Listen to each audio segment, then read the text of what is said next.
This episode of Recording Studio Rockstars is brought to you by Atom Audio, iZotope, Native Instruments, Lewitt, and Grace Design. You're hearing my voice right now on the Lewitt PureTube microphone through the Grace Design M201 Mark II mic pre mixed through iZotope, RX, Ozone, Neutron, and Nectar, all on Atom Audio monitors. Please check out our awesome sponsors using the link in the show notes below. It's a great way to help support this show, and there's some great deals waiting for you there. Now get ready to rock.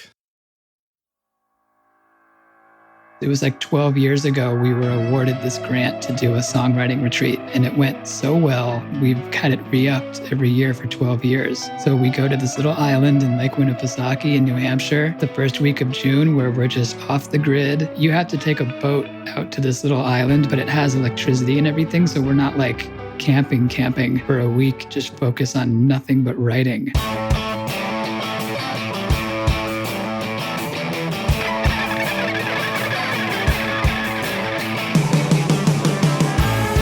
Welcome to Recording Studio Rockstars. I'm Lid Shaw, and this is the podcast created to help you become a rock star of the recording studio.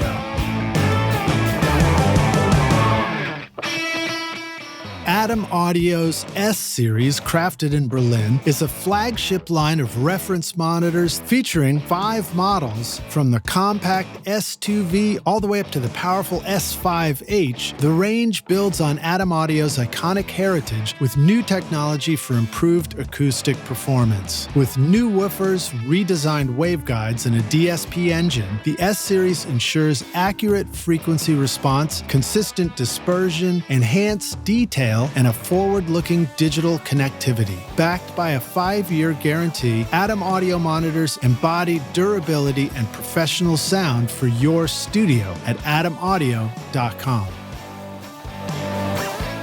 Are you recording your own music or other people's music in your studio, but you're having trouble figuring out how to get your mixes to sound great? Do they sound kind of weak or distant or lack punch and clarity? Well, I've got a gift to help you take your mixes from sounding like basement demos to sounding much closer to professional mixes. And it's my free course called Mix Master Bundle. This course will show you how to get pro-sounding mixes from your home studio with free and stock plugins in Pro Tools, and the best part is that these mixing techniques work for you in any DAW, whether you're on Logic, Cubase, Studio One, Reaper, anything you can think of. If you're ready now to make your best record ever, then go to mixmasterbundle.com to get started for free now, and you can find the clickable link in the show notes of this episode. Howdy Rockstars, it's your host, Lid Shaw, and welcome back to Recording Studio Rockstars, bringing you into the studio to learn from recording professionals so that you can make your best record ever and be a rock star of the studio yourself. My guest today is Dave Godowsky, a veteran of the music industry, having spent the past 20 plus years in management, A&R, and artist relations. On the label front, he served as Director of A&R for Rounder Records, where he discovered and signed artists including Nataniel Rateliff and Delta Spirit, which was actually a great band I got to record at Bonnaroo in my studio, and GM at Partisan Records, home to artists like Idols, Fontaines DC, and Deertick, another band that actually mixed their record. I think Providence was mixed at the Toy Box at my studio right here. Oh, wow. And Friends of Delta Spirit.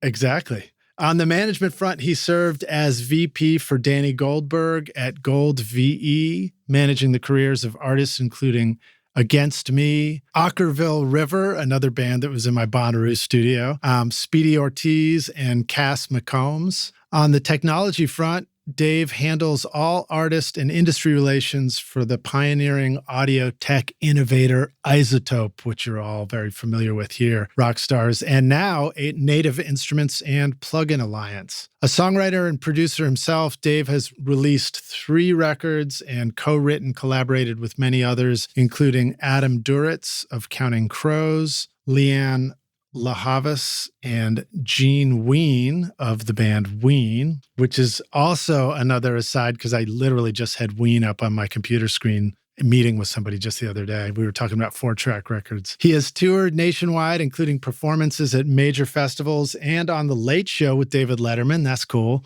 Dave was named one of Billboard's 30 Under 30 and has been profiled by the Boston Globe for his industry and musical contributions. He currently lives with his wife and son in Portland, Maine.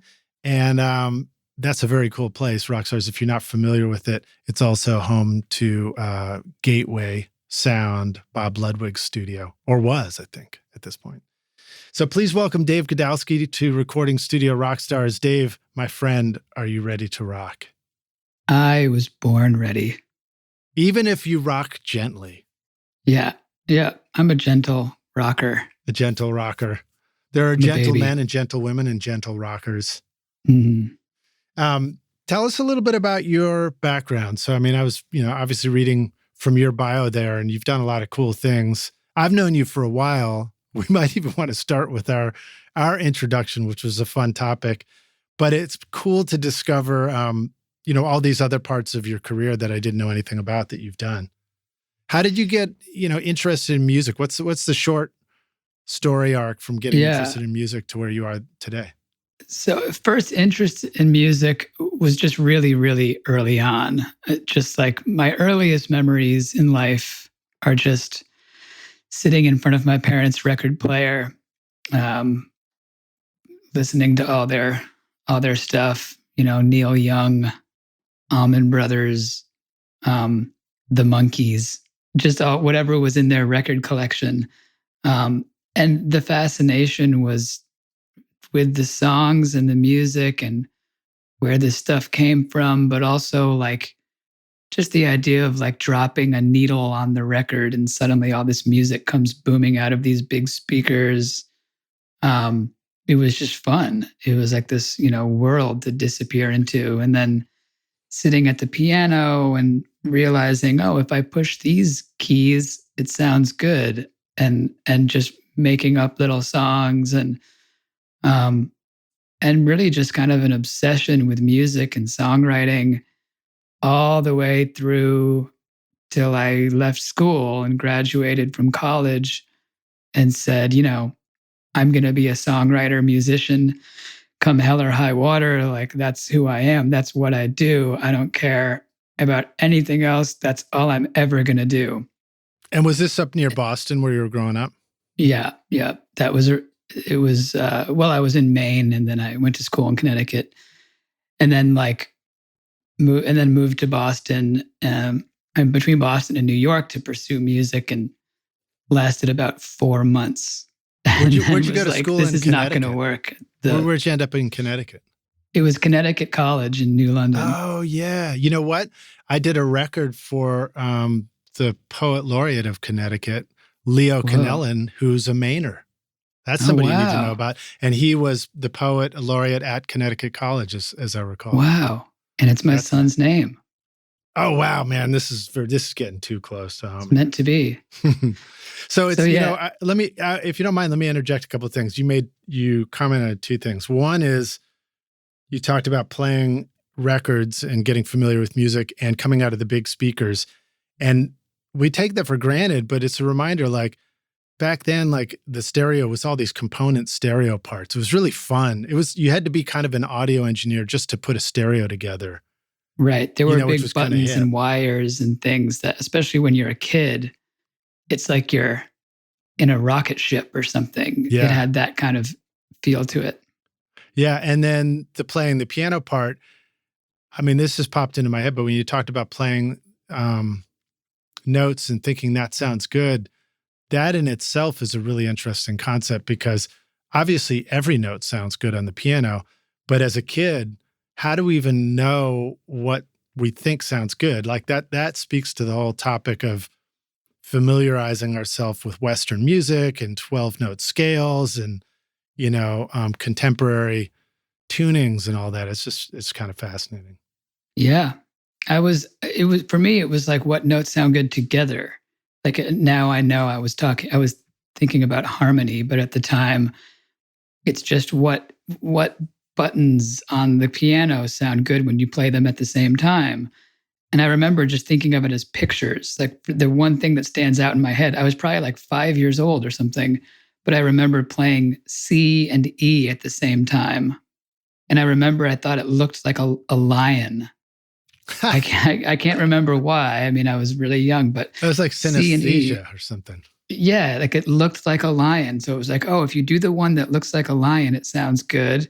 And like they all had little pictures in my mind of what sounds good. And so I'd play the lion notes and these notes. And then, eventually realize, oh, those are notes and here's why they sound good and everything. Oh, that's so funny. I love that idea. I used to have visions of things like that when I was little. I'd try and go to bed and I'd hear this noise in my pillow. And I always imagined there was a kangaroo in my pillow. And it wasn't until later I realized I was just hearing my pulse. And I probably had good hearing at that point too. Yeah, that's funny. Okay, so you went down to so like you had this idea that you wanted to do the music thing. What were some of the first moves for you related to that? I mean, did you decide I'm going to be an artist professionally, or did you think I love doing music, I got to go get a job waiting tables? It was definitely like, I'm going to be an artist. I am an artist in my, teenage brain. And then after college, it lasted like 4 months or something. Like, the reality sunk in of like bills and things. And I actually remember I was living on my friend's floor in Boston on a blow up mattress, and I had $400 in my bank account. And that's I remember a lot back then.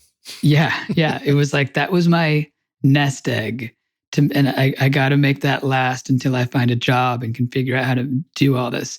And I remember because at the time things were a little different with cell phones. And I had my first cell phone. This was probably like 2002 or something. And I didn't really know how they worked. And, back then it was like you pay for minutes. And so I wasn't keeping track of minutes or whatever. So I got I think it was Singular Wireless was the company. So I got my first bill in the mail, and I was just using the phone all the time.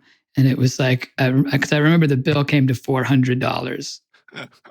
And that was exactly how much I had in my account. And then you had to decide, do I eat or do I make the phone company happy? Right. Well, I think that was the point where I realized I need to really figure out what I'm doing for a job for money. Like I can't just write songs and play them. So did you double down on, getting some other kind of job, or did you double down on how do I make money in music at that point? Oh, it was just any job I could find. I just went around, any place that would take me to say, I worked at a hospital doing like filing paperwork. I worked at a hot dog stand. I worked at a teddy bear factory. I worked at a shoe store. I worked at a candy store. I worked at all these places, any place I could find a job. And for some reason, they would always end with leaving for bizarre reasons. But then I somehow got a job working at the Red Sox TV station, Nesson. Oh, interesting. Which was in Fenway Park. And so that was like the best thing ever, because I was just like an intern or something.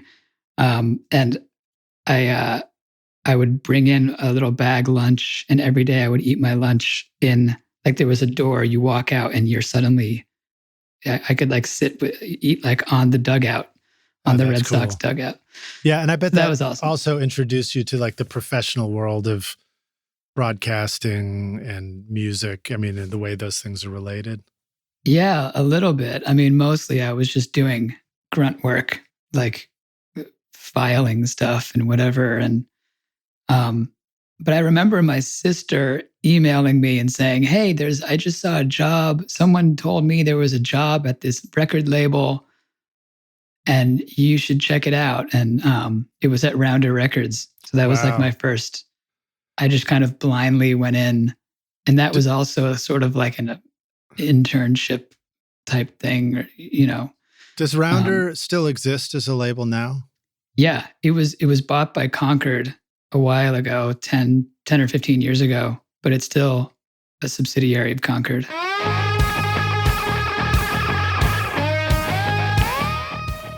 Hey, Rockstar, come on over here. I've got a secret to tell you. Want to know how I get a consistent sound mixing over 1,000 hours of recording studio rock stars? Well, my secret is using iZotope, RX, Ozone, Neutron, and Nectar to make this podcast sound great. Right now, you are hearing RX breath control, declick, declip, DS, deplosive, voice denoise, ozone multiband compression, neutron EQ, and limiting, all from iZotope. Use the secret code ROCK10 to get 10% off over at iZotope.com.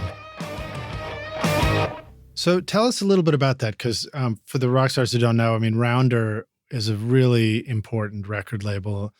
They brought a lot of, they brought a lot of really meaningful records to our discographies.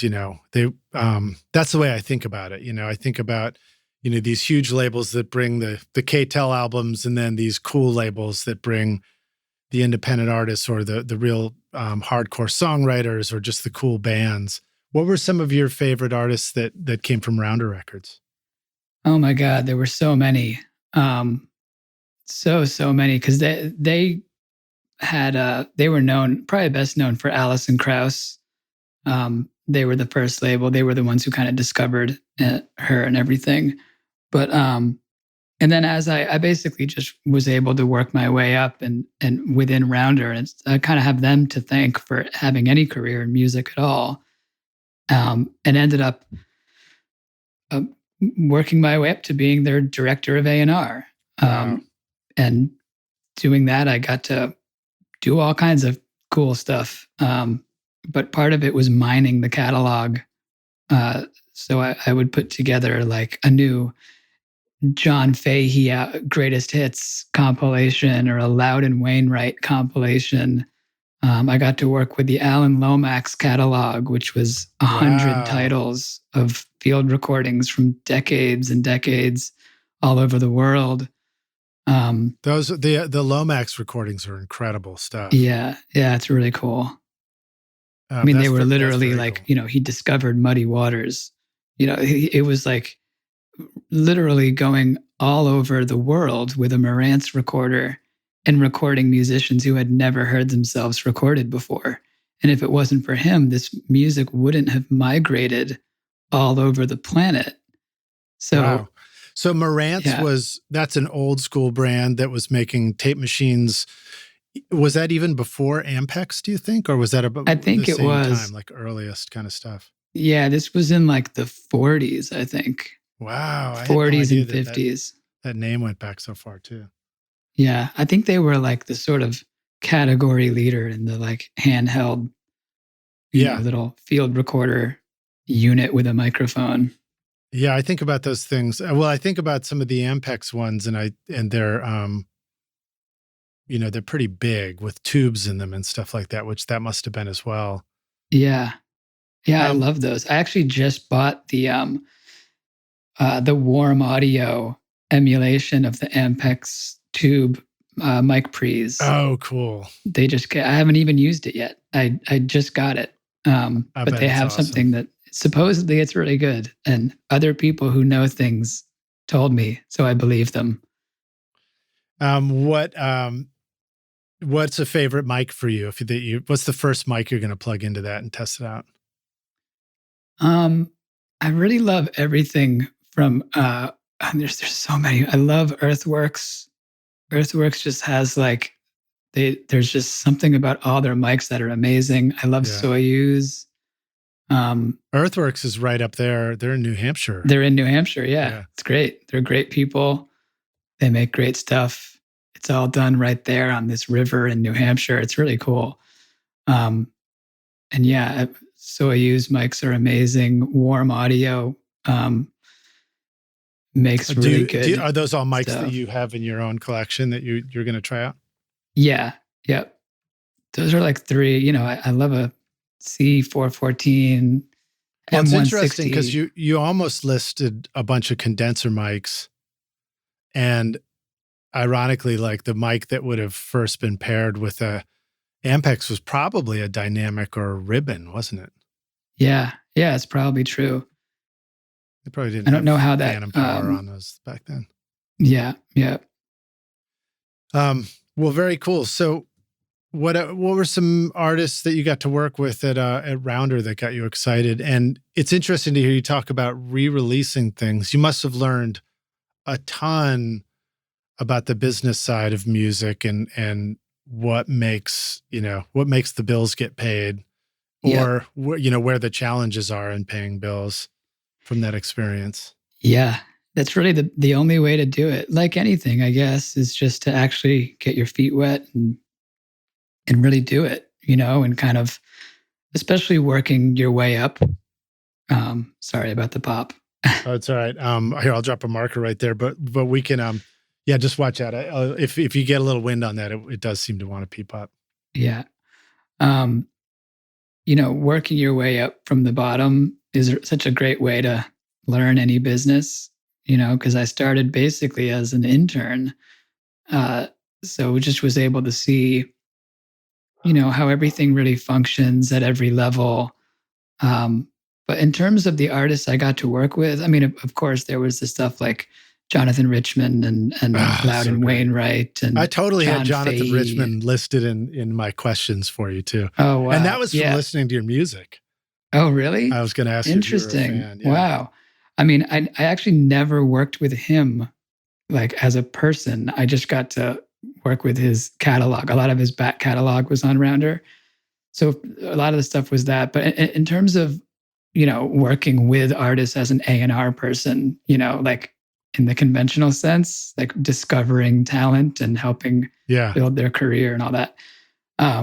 There were a bunch. I mean, the one that's probably the most well-known is Nataniel Rateliff. Mm-hmm. I remember when he first was coming up, it was sort of like, I had the room in our schedule to sign one artist, and it was between him and Mumford and Sons. And I remember hearing the Mumford and Sons music and just, I just thought Nathaniel was just a better songwriter. I just, like it has to come down to something. And ultimately I was like, I have to go with my gut. I feel like Nathaniel is just a more talented writer. And you were faced with a choice. You couldn't just sign two artists at that point. Yeah, unfortunately not. So for many years, a lot of people would give me a hard time about that because Mumford and Sons went on to become this huge, huge mega success. And Nathaniel at the time was still playing for like 5 people a night. And he would be like sleeping on my couch and stuff, But that's just what made it all the more sweet when he finally broke out. And, now he's selling out multiple nights at Red Rocks and he's, a musical guest on SNL and all these huge things. So it's very satisfying when it works out like that. He definitely paid his dues. Yeah, that's cool. I mean, music is a funny thing because it is obviously associated with the business side of what it is. And that can be legitimate to pursue that because there's certainly a lot of music business that functions that way, but it can also be a distraction. And, there's something just really fundamental about just trusting your own artistic intuition and how it relates to music. And it's what's encouraging is when you do that, whether you're making the music yourself or helping somebody else make music or, doing PR for them or whatever, it can really, I find it can really drive you. You can go 10 miles when you believe in something where if you didn't believe it in the same way, you might have been able to go 1 mile with it, Totally. Also, if that's not how you're working, then like, what are you doing? That's sort of, I mean, at least for me, I was like, it's like, what are you doing? Like for people who are not working out of a place of belief and passion and heart around the artists they're working with and just the work they're doing, then it doesn't really matter that they're in music. They could be in any industry, you know. So yeah, it's essential. It's also, if you're trying to do anything really great, you know, it's always going to have to, you're going to have some risk, and there's going to have to be the element of just belief involved somehow. Yeah. Yeah, agreed. And that's cool to hear those stories. So then what about some of the other artists? Like, where did you go from Rounder? How long were you there? So, well, initially when I started off, I ended up leaving for a while to manage a band called Clap Your Hands, Say Yeah. Oh yeah. And it turned into a huge success. Kind of, we kind of stumbled into success. We were all college friends, and we were all kind of in different bands together and friends and played together and stuff. And I remember just saying like, "Hey, you guys are really good. Why don't I be your manager?" And they were kind of like, "Okay, like what does a manager do?" I'm like, "I don't know, whatever. We'll figure it out. I'll be the manager." Okay, cool. Yeah. I mean, it was sort of like the most informal thing ever. And then the next thing you know, they were like the biggest indie rock band in the world. In like 2004, 2005, there were articles in like Wall Street Journal and Time Magazine and the New York Times and all these places that were like, this band has unlocked the secret to the future of the music industry. Because at the time, we were doing it without a record label. And, you know, it's not a big deal now, but back Clap then, Your Hands and Say Yeah was a two-member band, right? Or no? Am I remembering that wrong? No, it was there was one lead singer, and but it was like a 5-piece band. Oh, okay. But yeah, it was the kind of the first band that took like music blogs and Pitchfork, that path to success. Yeah. Without a record label or anything. And you know, it was just a completely different industry back then, because the thing everyone was talking about was like they sold, you know, whatever, it was 70,000 CDs or 100,000 CDs without a record label. You know, the album had an end cap at Virgin, you know, stuff like that. Like, yeah, that doesn't exist anymore. So, but at the time it was a big deal. And everyone was acting like, you know, we had this secret formula to the future of the music industry, when in reality, we were just kind of making it up and figuring it out as we went along. So yeah, right place at the right time, I guess. Wow. No, I think I was thinking of the Yeah Yeah Yeahs. That's what makes me up there. But yeah, well, that's same what? It was same era. Same era. Yeah, exactly. Yeah. Well, very cool. So then how about, so then you did the management, and that was a part of your career that really introduced you to a lot of artists, and you sort of grew your understanding of interacting with the artists themselves. Is that what led you to what you're doing now with iZotope, Native Instruments, and Plugin Alliance in artist relations? Yeah, I think so. I mean, so I did like 15 years of management and A&R. Sometimes it was both at the same time. Sometimes it was one or the other. I managed with either on my own or part of different companies, doing A&R for different labels. And after like 15 years of it, I kind of just got burnt out. It's like, it's kind of a grueling job. And yeah, it just, I don't know. I just sort of felt like I wanted to change, but I didn't want to leave music or anything. I just wanted to do something else. And actually, the guy who plays drums in Clap Your Hands, Say Yeah, or used to play drums in Clap Your Hands, Say Yeah, Sean Greenhall, was obviously a dear friend of mine, and he had left the band to go work at iZotope. And he was working there, and he hit me up one day like, "Hey, do you know, we need someone to do artist relations. Do you know anyone who would be good at that? Do you have any like contacts?" And like the wheels were turning in my head, and I was like, what if I did it? I feel like I would be good at that. And that That was like 2017. And that's how this current career all started. That's pretty close to when I met you. I probably met you around 2017 or 18, I think.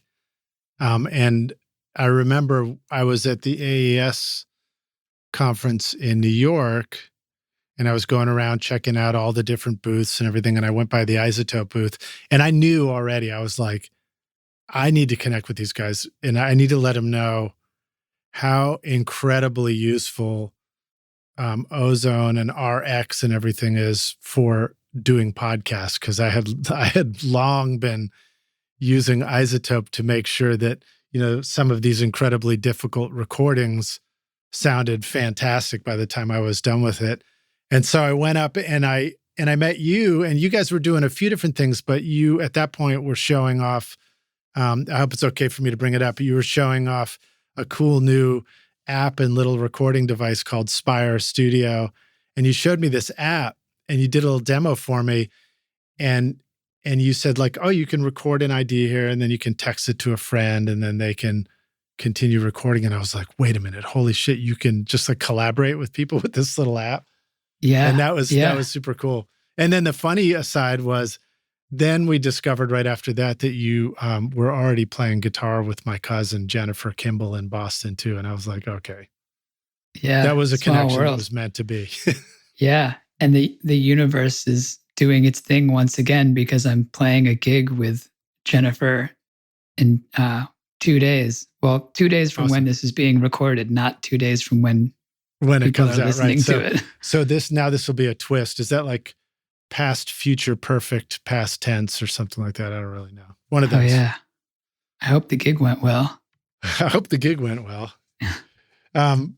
Awesome, dude. Well, so now you've been at iZotope for a while. One of the cool things about the Boston area that always struck me is a little bit, sometimes feeling unfairly, is, having moved to Nashville, having spent most of my life down here, having gotten into music, having started a podcast, and then interviewing people, I sort of discovered, I was like, oh, you know what? There was like music was there all along in Boston happening. I just didn't know it at the time.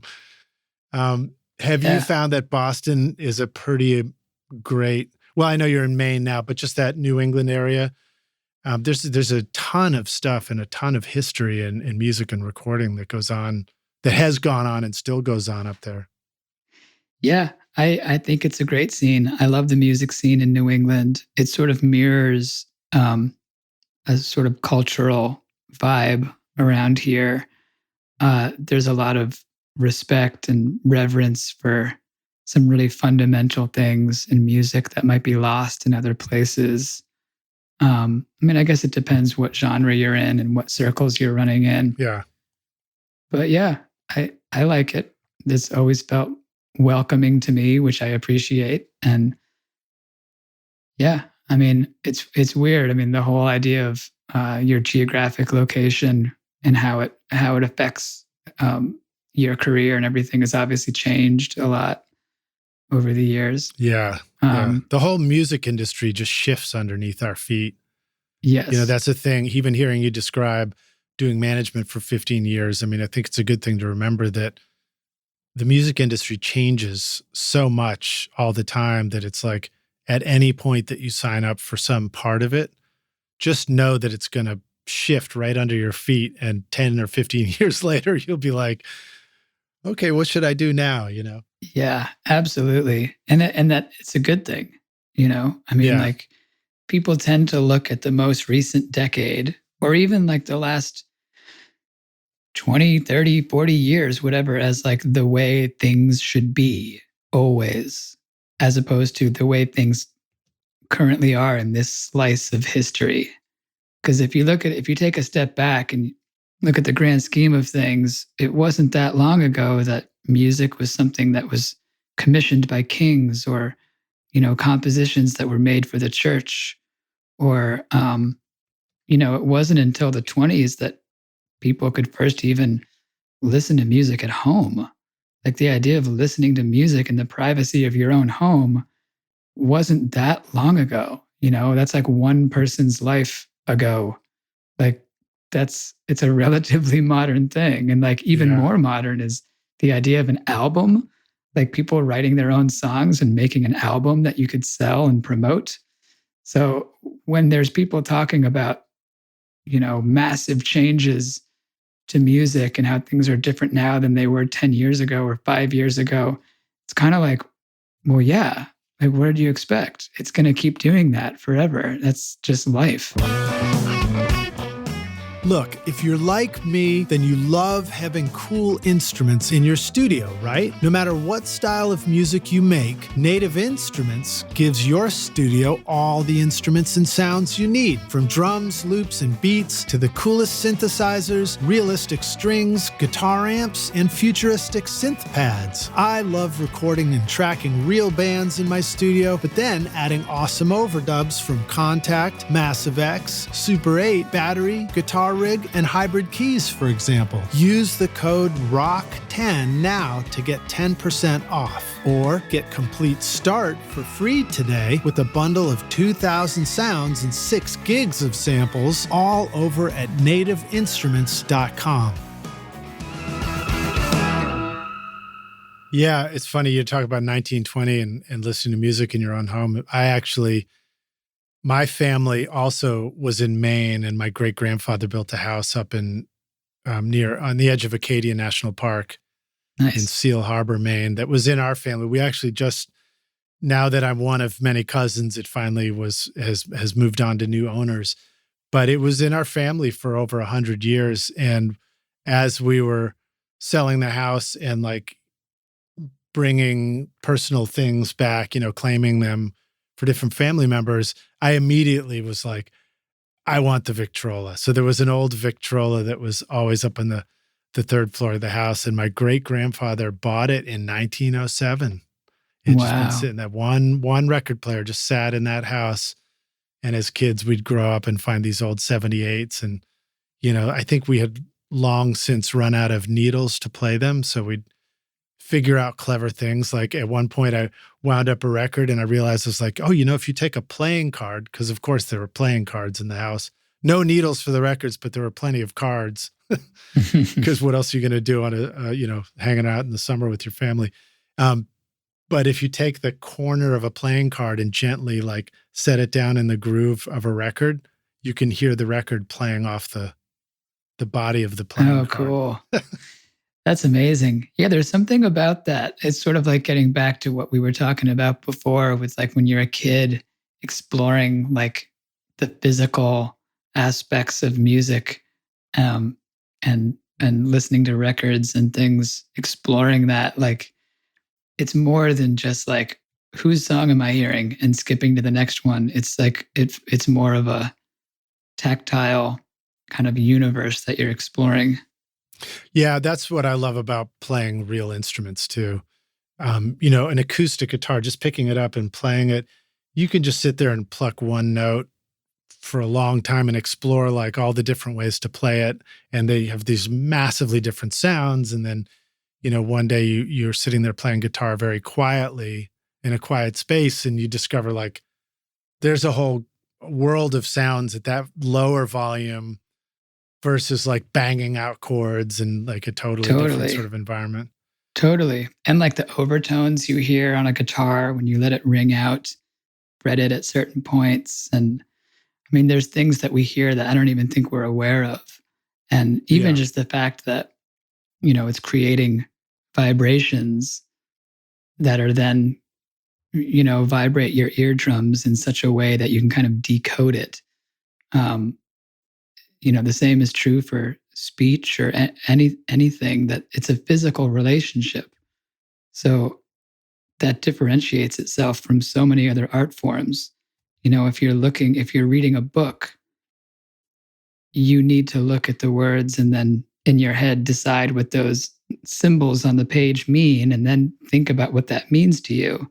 Or if you're looking at a painting or anything like that. But with music, it's physically affecting your eardrum. It's a physical experience. It has more in common with like tasting food or something. So I think it makes sense that physical instruments and And, real life experiences are so deeply affecting to us because it's kind of coded into our DNA from thousands of years. Yeah, it's cool to hear you talk about, the process of sort of sampling the world with your senses, whether it's what things sound like, what they feel like, lyrics. I know lyrics are important to you too. What do you find is a good process for you personally about holding on to those, those little sensory samples of things around you so that you can compose them into song later, so that you can record them into a record? Have you found that there's a routine, like there's a sketch moment or a notebook moment versus a hit the studio and record the song moment? Yeah, definitely. For me, it's always the same. There's like a whole process that, for better or worse, it's just how I work, which is, I just, the best analogy I can use is like harvesting seeds. And like these little, I'm constantly harvesting seeds and squirreling them away on a notepad or a voice memo. And most of them are bad. Like, most of them don't turn into anything, but they're just little ideas. It could be a melody, it could be a lyric, it could be a concept for how to think about writing a song. It could just be anything, and I'll just jot it down. Usually it's a voice memo. I'll be driving and I'll just capture it. And then what I do is the first week of June, and this is where it gets very specific. The first week of June every year, I'm fortunate enough to be part of a group of people who go on a grant-funded songwriting retreat.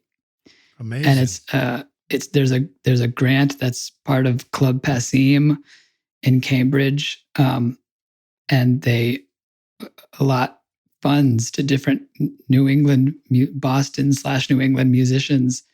And this group of us, it was like 12 years ago, we were awarded this grant to do a songwriting retreat. And it went so well that we've had it re-upped every year for 12 years. So we go to this little island in Lake Winnipesaukee in New Hampshire the first week of June, where we're just off the grid. You have to take a boat out to this little island, but it has electricity and everything. So we're not like camping. But you're definitely off the grid. And for a week, just focus on nothing but writing. And that's where I take out all the old notepads and voice memos and just spend the first couple of days sifting through all this stuff and seeing if there's anything good in there. And, most of the time I'm like, what was I thinking with this? This is like really bad. But then every now and then I'm like, ooh, it's like I'm hearing someone else's. It's like a split personality. Yeah. And I'm hearing someone else pitching me ideas. And suddenly I'm like, oh, that's really good. And then it's like I'm collaborating with my former self. That's great. I love that concept. And that really rings true for me. I've found that, so working with my close friend, Chris King, who has long been practicing something like that, jotting down ideas. We would always call it gig booking, because there would always be a notebook as we were touring and gigging, and a good saying or an expression or some story would just go into the gig book.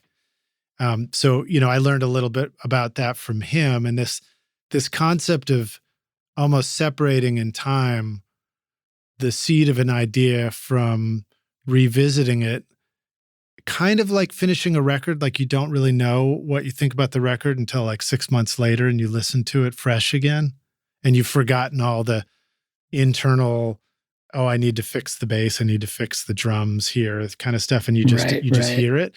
It's interesting to think about that creative experience in the same way, where it's like you need to separate yourself from it so that you see it as a new idea. Because think about like when we listen to other people's records, you listen to a cool artist and you're like, God, how did they do that? It's so cool. They just sound like a rock star, or they sound like so convincing, and you're immediately sold on it, or you're not, or you think they suck, one of the two.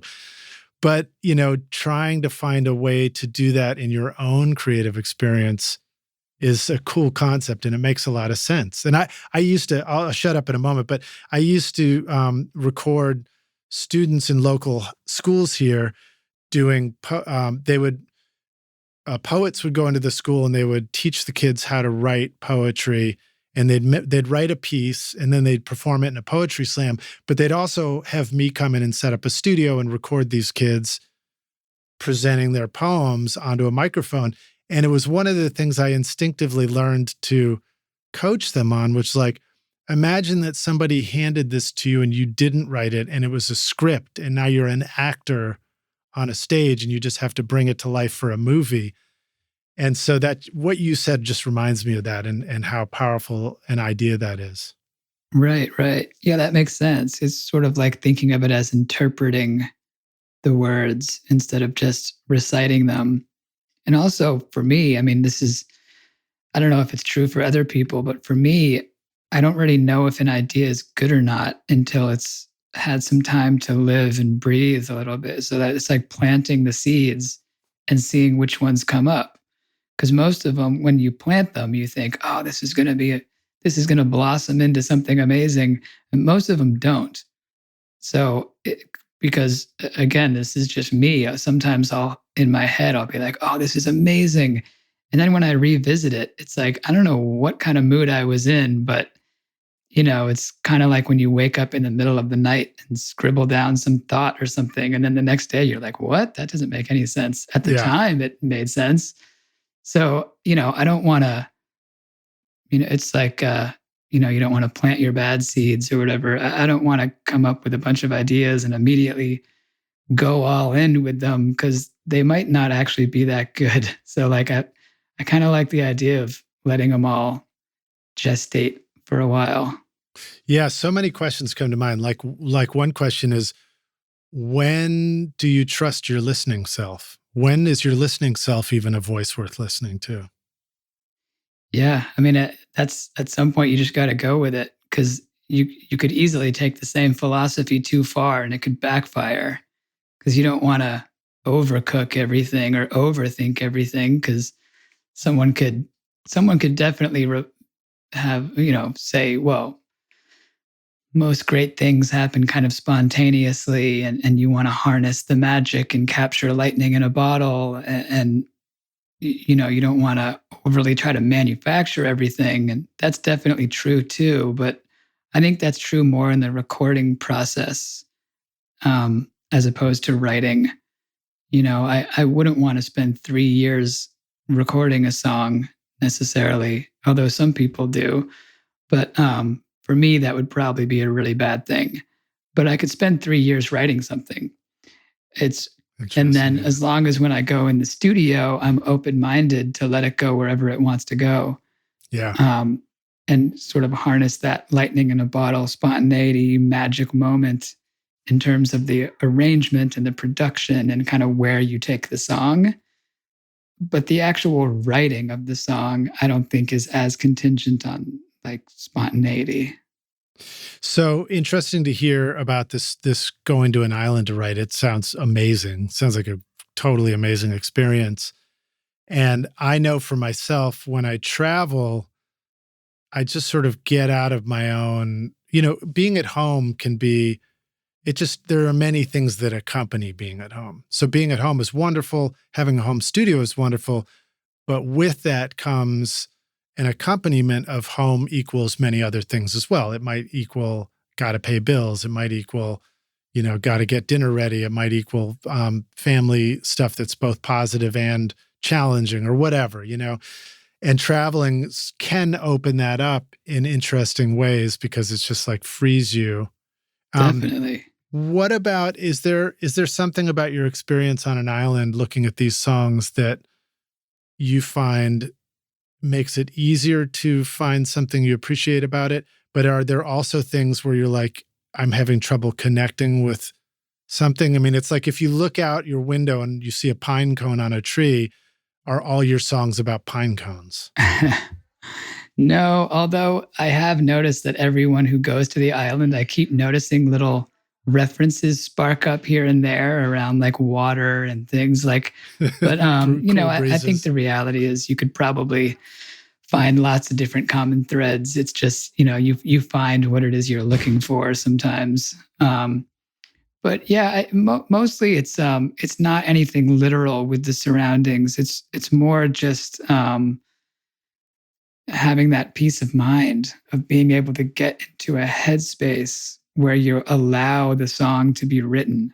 Yeah, because if you're trying to get that inspirational moment, I think most songwriters would agree their best songs happen as a moment of inspiration.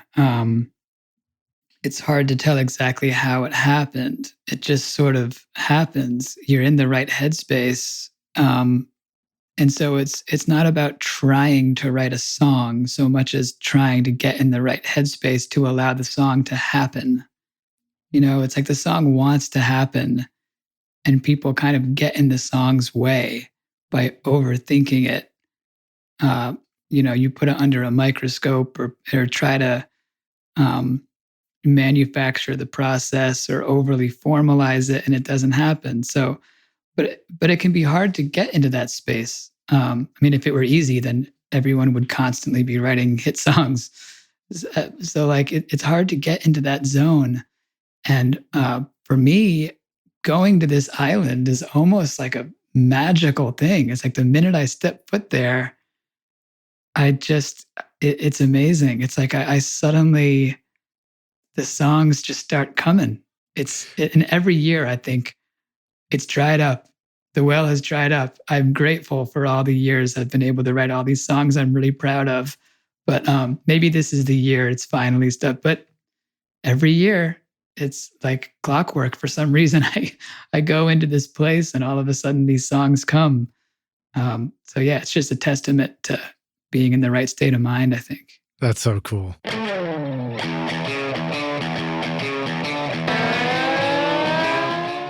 The S-Series by Atom Audio, crafted in Berlin, is a flagship line of reference monitors, blending advanced engineering and in-house design. With 5 models in various sizes and configurations, these monitors build on Atom Audio's iconic heritage while incorporating new technology for improved acoustic performance. The range includes the compact S2V with the 7-inch woofer, the 3-way S3H with twin 7-inch woofers, the vertical S3V with a single 9-inch woofer, and the powerful S5H and S5V main monitors featuring a 12-inch woofer and exceeding 131 dBSPL per pair. Despite differences in size and power, all these models provide highly analytical sound for professional audio applications. The S-Series includes new woofers, mid-range drivers, redesigned waveguides, and a DSP engine for crossover optimization. The result is accurate frequency response, consistent dispersion, enhanced detail in bass and mid frequencies with wider frequency ranges, and forward-looking digital connectivity, all in a durable design. The S-Series ensures longevity in your studio, backed with a 5-year guarantee at atomaudio.com.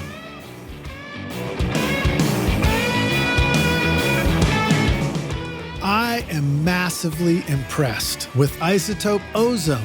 I've been mastering a lot of my records recently, and Ozone makes it so easy for me to get a fantastic sound. The mastering assistant will help you get started by measuring your track and suggesting all the settings you need for a professional result based on the genre and EQ curve of your choice. You can even reference a specific song if you want, using simple yet sophisticated modules like clarity, impact, low-end focus, stabilizer, imager, exciter, and spectral shaping, along with powerful dynamic EQ, compression, and limiting. You simply adjust the settings to your own taste and it sounds incredible. And the magic of master rebalance means you can reach into your mix at the mastering stage and manipulate the vocal, bass, and drums. My bandmates are pretty demanding of my mixes, but now when I send off the masters for approval and get comments back like, "Holy bleep, pristine,"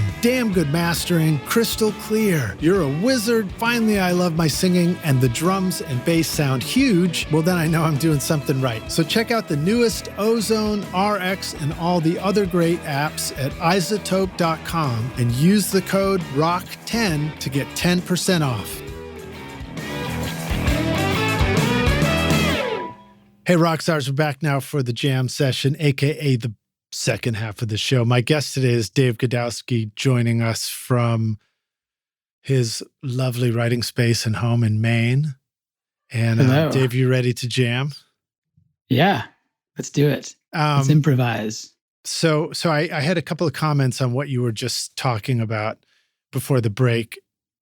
I think there's a lot of stuff comes to mind for me because songwriting, I mean, I think all of us listening to the show, like we have a love for the tech side of what we do. We have a love for the recording side. It's obviously a podcast about the recording studio, but many, many of us listening also have an initial love just for making music and for writing songs and for wanting to, you know, be in a band and make records and everything. And then we sort of gravitate towards the engineering and producing side of things. So any topics about writing really hit home for me because, you know, at my core, that's what I love doing. And so like this, when you talk about the island and going there and how the songs start flowing, it reminds me that there is a lot to be said for the ways that we create our own repeated process, because it's kind of like there was that book, The War of Art, which talked about the importance of always going into the creative space and just setting time. This is my work time. Now I'm here to do this. And it trains us, you know, where it's like you go sit down to do the thing. And even if you don't feel like doing the thing, something switches in you and something gets done. And it might be good today. It might not be good today, but it gets done. And I imagine that for you, the going to the island has that quality. The routine of it, right? So like for me, it might be just setting a weekend aside and inviting my friends to come do a session. And I'm like, I don't know what the hell we're going to do, but we're going to do something, you know, and then having a process and then the result comes out and I'm, at least for a few days, I'm blown away by what we did. Maybe after 2 weeks, I'm like, all right, need some work, but still, you know, that process. As long as the routine is done in an efficient environment, in an efficient way, in the right environment. You know, the other sort of cliche analogy, but it's a really good one, is just like fishing, you know, like you're fishing for songs.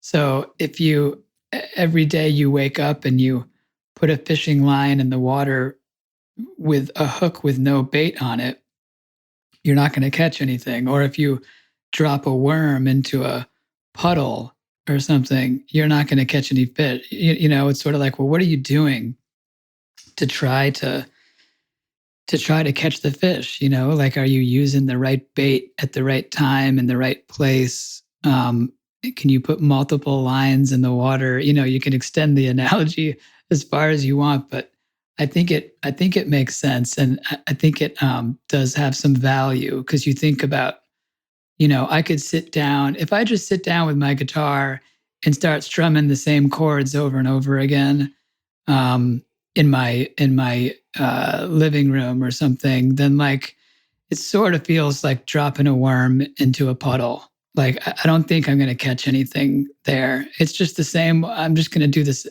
Your hands go to the same place. You kind of go to you keep going through the same motions. So it's sort of like, well, what can you do to try to stumble upon something interesting, or like, you know, instead of just going through the same motions. And sometimes it's not even about what you're playing. Sometimes it's about listening, you know, like go listen to something that really gets you inspired. You know, when you go to a show or you hear an album that's so good, it makes you just want to go write music. Because you hear it and you're like, oh my God, like maybe there's part of you that thinks, I feel like it wouldn't be crazy to imagine that I could have written that or something. You're like, you see some sort of light at the end of the tunnel in what that songwriter is doing. And it inspires you to go write. Like listen to a bunch of that music to get yourself in the right mood. And then, it's just I think that's really wise, because I get inspired by people I'm recording in the studio, or even just doing an interview. I listen to your records, which sound great, by the way. And Rockstars, we have a playlist in the show notes, so please go listen to Dave's discography. We've got a couple of his fantastic sounding records right there. You can just click through. But like beautiful sounding fingerpick guitars, and then some of the drum parts are just like so precise and like, kind of have that gated quality sometimes that just sounds really cool, and a real wide variety of stuff. But also picking up different instruments I find really helps inspire me. Just to give a shout out for a moment to Native Instruments. I got Complete 14 installed, and it's just this amazing collection of instruments that are so different for me. They're so different from picking up an acoustic guitar. They're these cool otherworldly sounds and stuff. And I found it like instantly inspiring as far as coming up with new cool ideas and stuff, and writing songs. And it's a fun way to do it. What are some of the things that you really enjoy picking up as far as like an alternate instrument? Do you ever let that guide your writing? Yeah, definitely. Definitely. It's always good to do. I remember Sufjan Stevens once telling me an interesting sort of, he felt the same way about, he felt like he had exhausted the guitar. And I was giving him a bunch of, just kind of showing him around a bunch of different plugins and software instruments and stuff. And he was loving it. And I was trying to show him how to use something. And he was like, no, don't show me. I want to make as many mistakes as possible. He was like, I want to fumble around and explore it and make mistakes and all that. I thought it was really smart, because it's kind of like that's how I think Sufjan intuitively knows that where great songs come from thing about lightning in a bottle and all that, and he knows that like the more the ins and outs of the product and everything, the less likely it is that you're going to stumble upon something kind of magic. Yeah, that makes sense. I mean, just thinking about even playing guitar on something, if you already know what the song is and you already know what you're trying to play, you might mentally discard everything else that happens until you put down the chords played exactly the way you want. Yeah. But when you're just rolling the voice memo and you're just experimenting and searching, you stumble on all these things. I love going back and listening to a recording of a stumble that I'm like, well, that's it. There's a whole song in that one idea right there. Sometimes it's a real pain in the ass to figure out how you actually played it, though. Especially if you mess with alternate tunings. Oh yeah. Like if you're Joni Mitchell or something, that must be a nightmare. Yeah.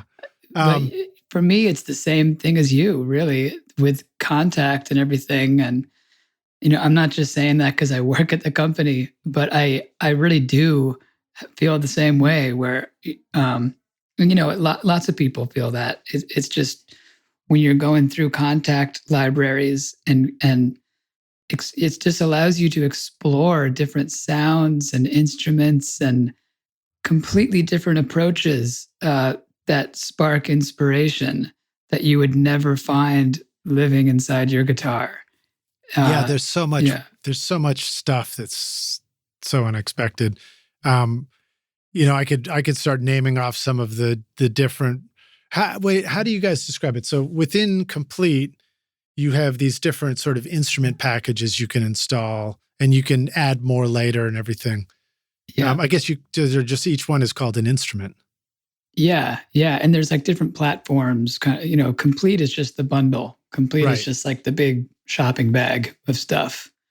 But like, Kontakt is a player. Yeah. And you can it's been around for a long time too. Yeah. It's like an OG sample player.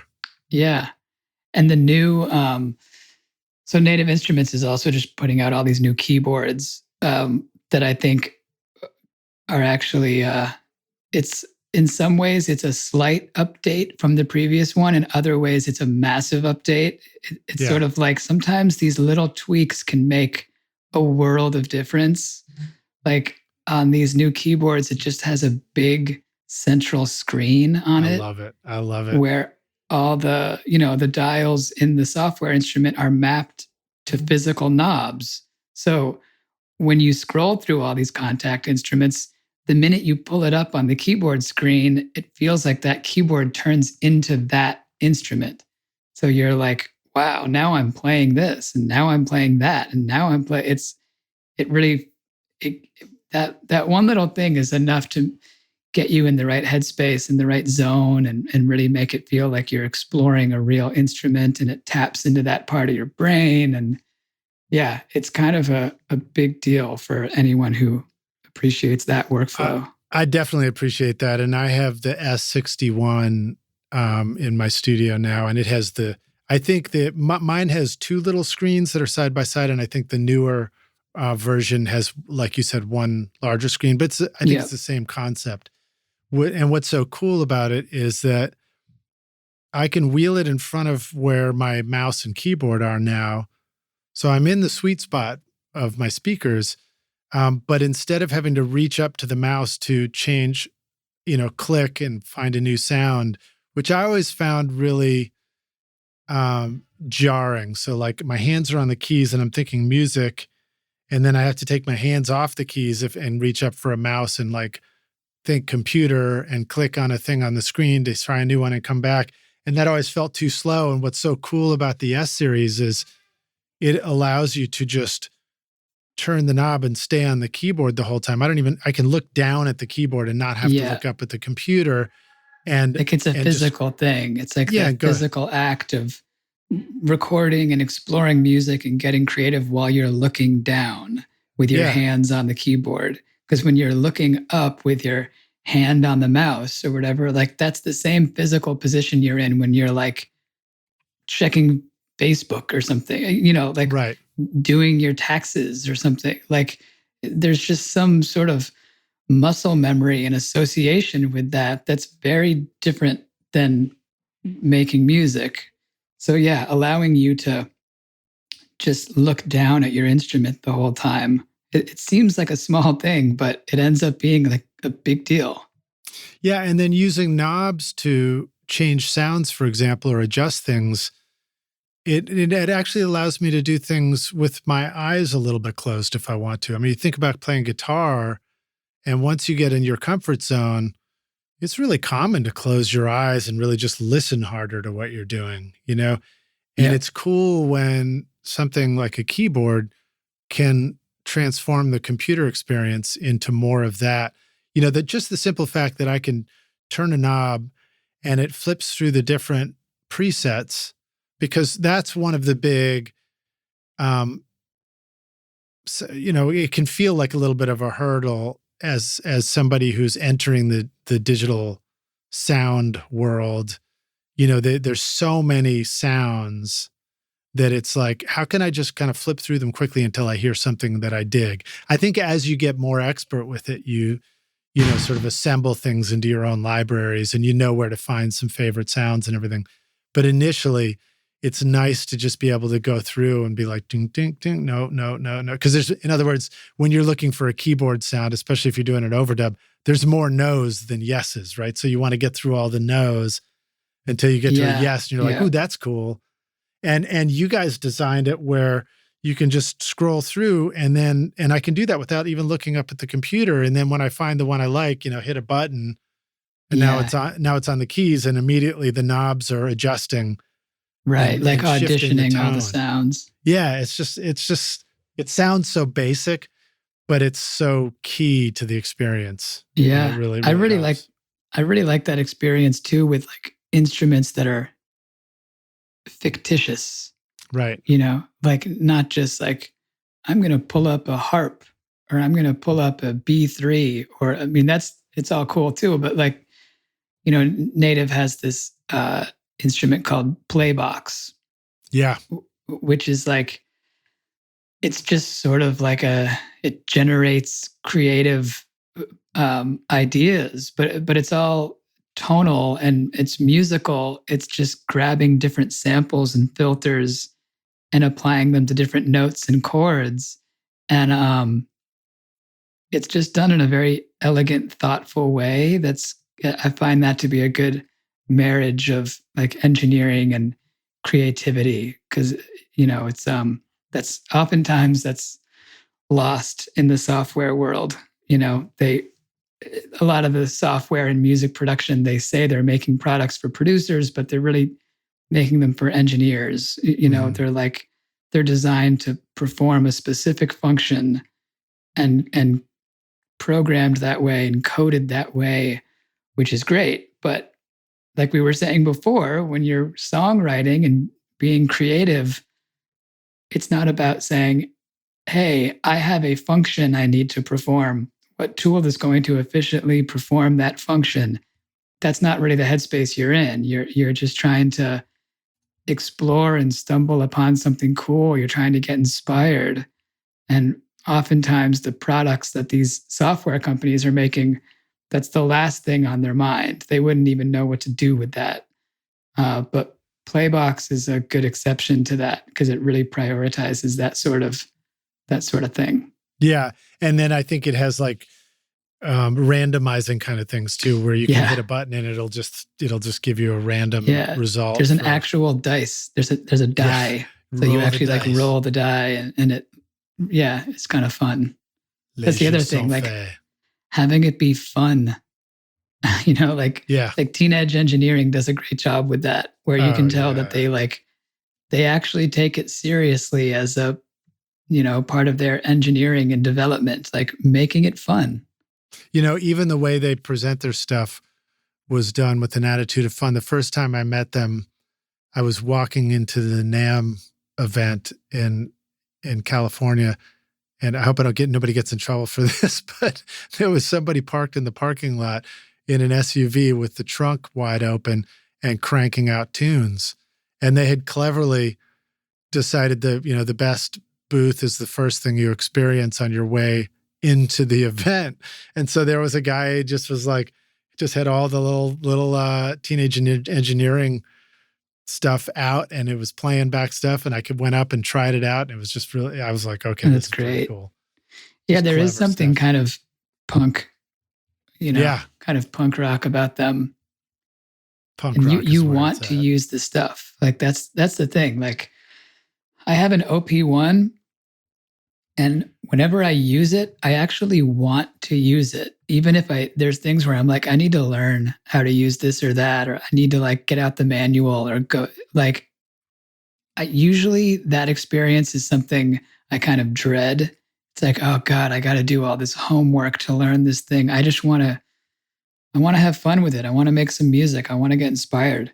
Yeah. But they build the stuff in such a way that it's fun to use. It's sort of like taking the sort of playing with a toy aspect and just doing it in a really mature way. I agree. And I do think it's probably, the combination of something that is just instantly fun so that you're inspired to want to do it, but that it has the ability to get in depth with it when you're ready to do that is probably the sweet spot. So for me, Kontakt is one of those ones where it was instant fun once loading in all the sounds. Then I'm like, oh, that's so cool. I'll listen to that. And I felt like if I wanted to, I could be instantly making a movie trailer soundtrack. It's got that kind of capability. And then the ones like Ashlight and, these ethereal, otherworldly kind of instruments are really exciting. And even the images they choose look really cool. Let's see, there was another one called Empire Breaks. Yeah. And what was it? I don't see the name right in front of me. Was it 40s drums? And I know there's 40s keys.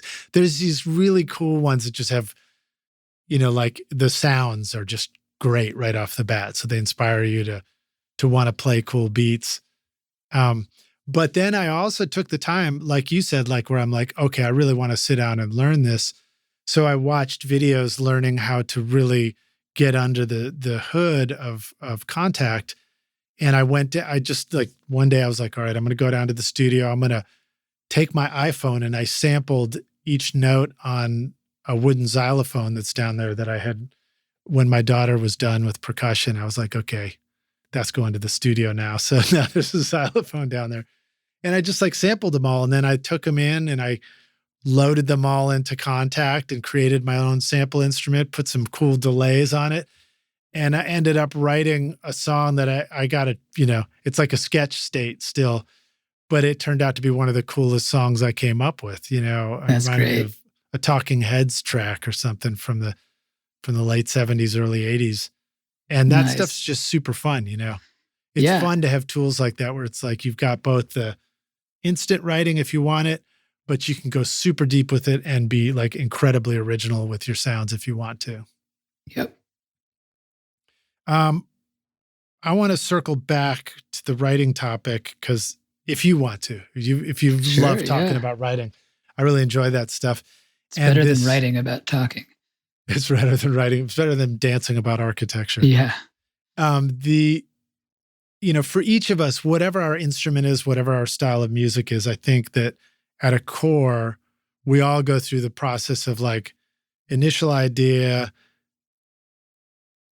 making that idea feel like it's a good one and it's got traction, and then taking that to the next level in the studio and following through with it.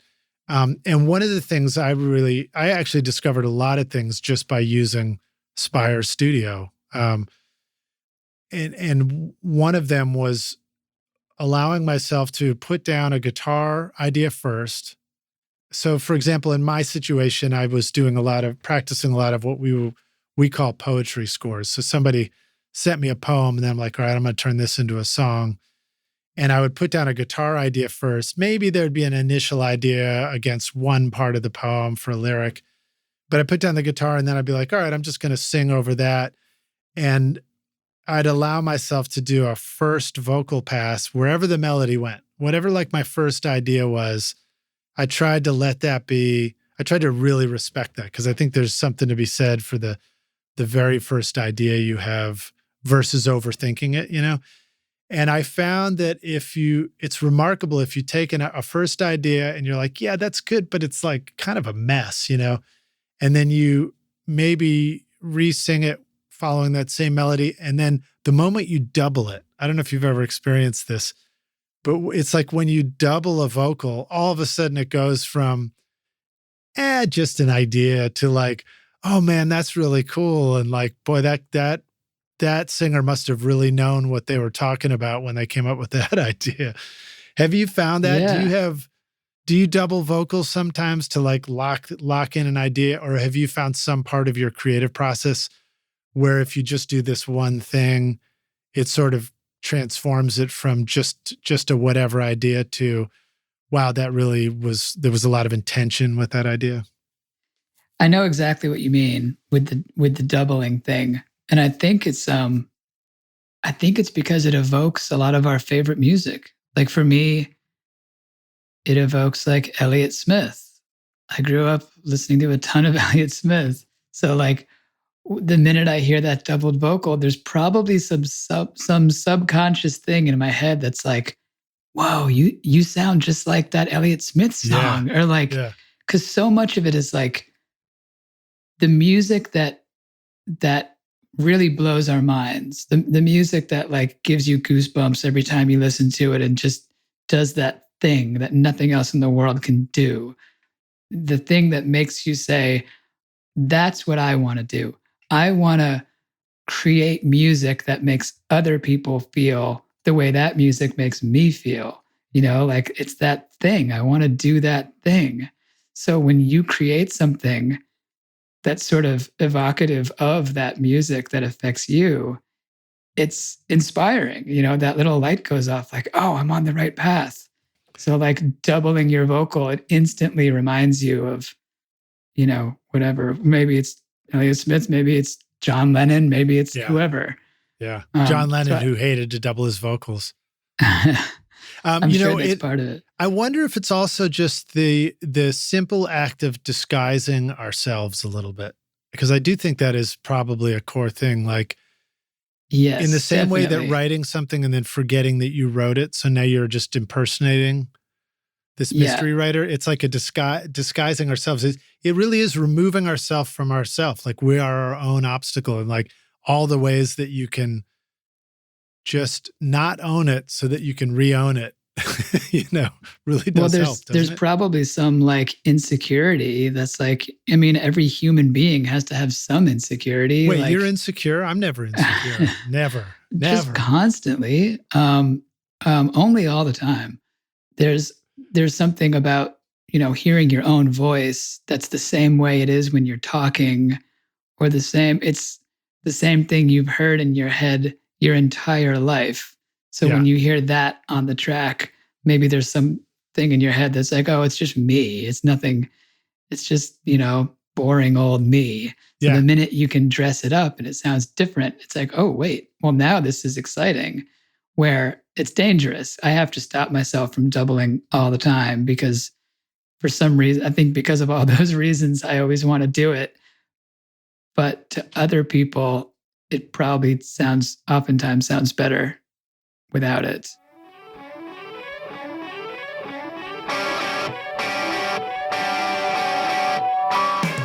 What do songwriters, music producers, DJs, EDM, TV, and film composers all have in common with you and me? We all need incredibly cool sounds that instantly transport the music we are creating to the style that we want. This is why Native Instruments is your ultimate toolkit with a massive library of sounds for your studio. Whether you want to create hip-hop, indie pop, classic rock, meditation music, pumping dance floor beats, or full orchestral arrangements, Native Instruments Complete Bundle offers you everything you need, from drums, loops, and beats to wild synths, ultra-realistic strings, and vintage electric bass, guitars, and keys. The list goes on and on. I personally love recording real bands in my studio and then adding cool drum samples, synths, and futuristic keys from Battery, Kontakt, Massive X, Guitar Rig, and Hybrid keys, for example. Plus, it's a great way to make your productions sound modern and unique.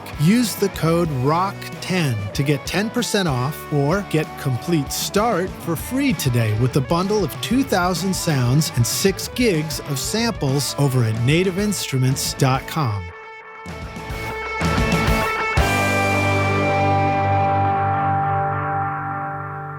Well, this, it's interesting because doubling a vocal, I think it is really good for us to remember that layers, adding more layers, vocals, doubling them, or if we're doing harmonies, I think the Beach Boys, I remember somebody once told me they did like 6 layers of every single note they did.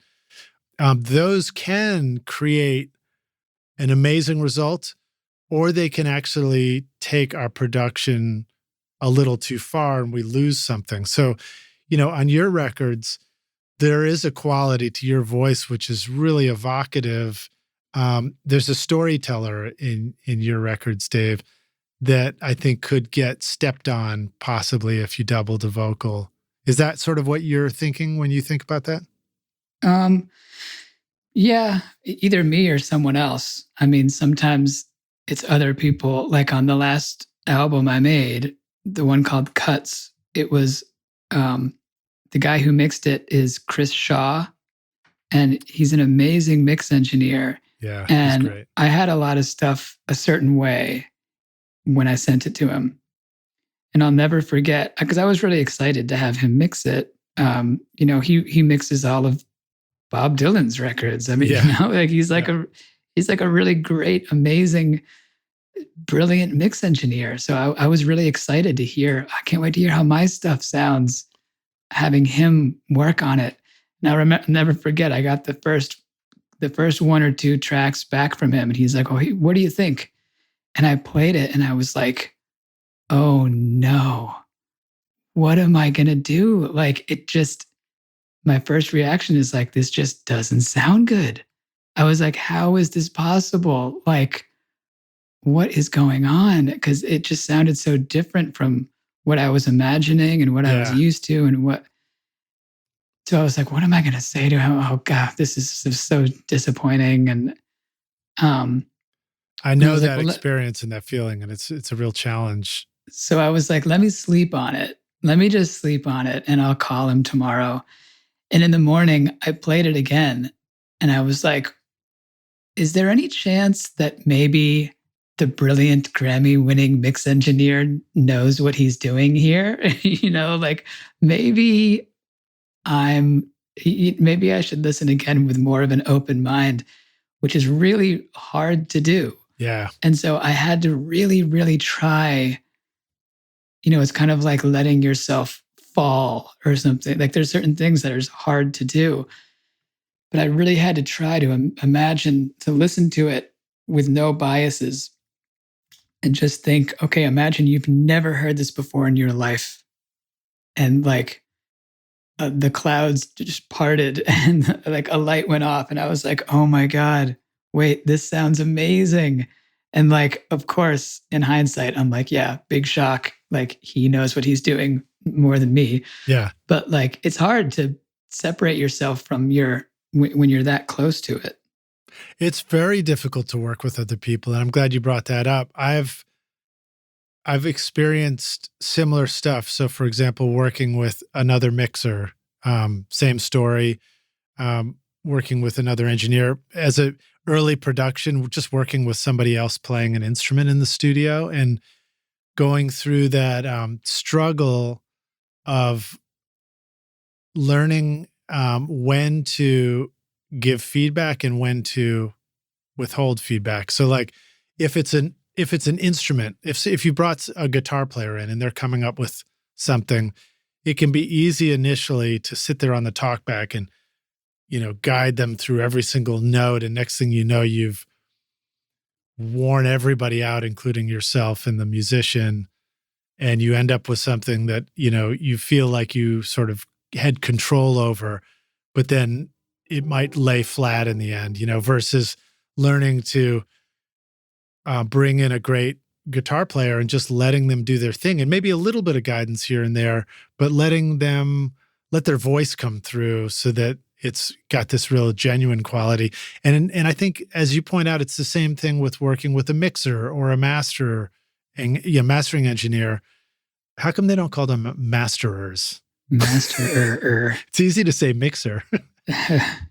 But, have you found that? It's like the same thing. It's like you just have to sort of give some feedback.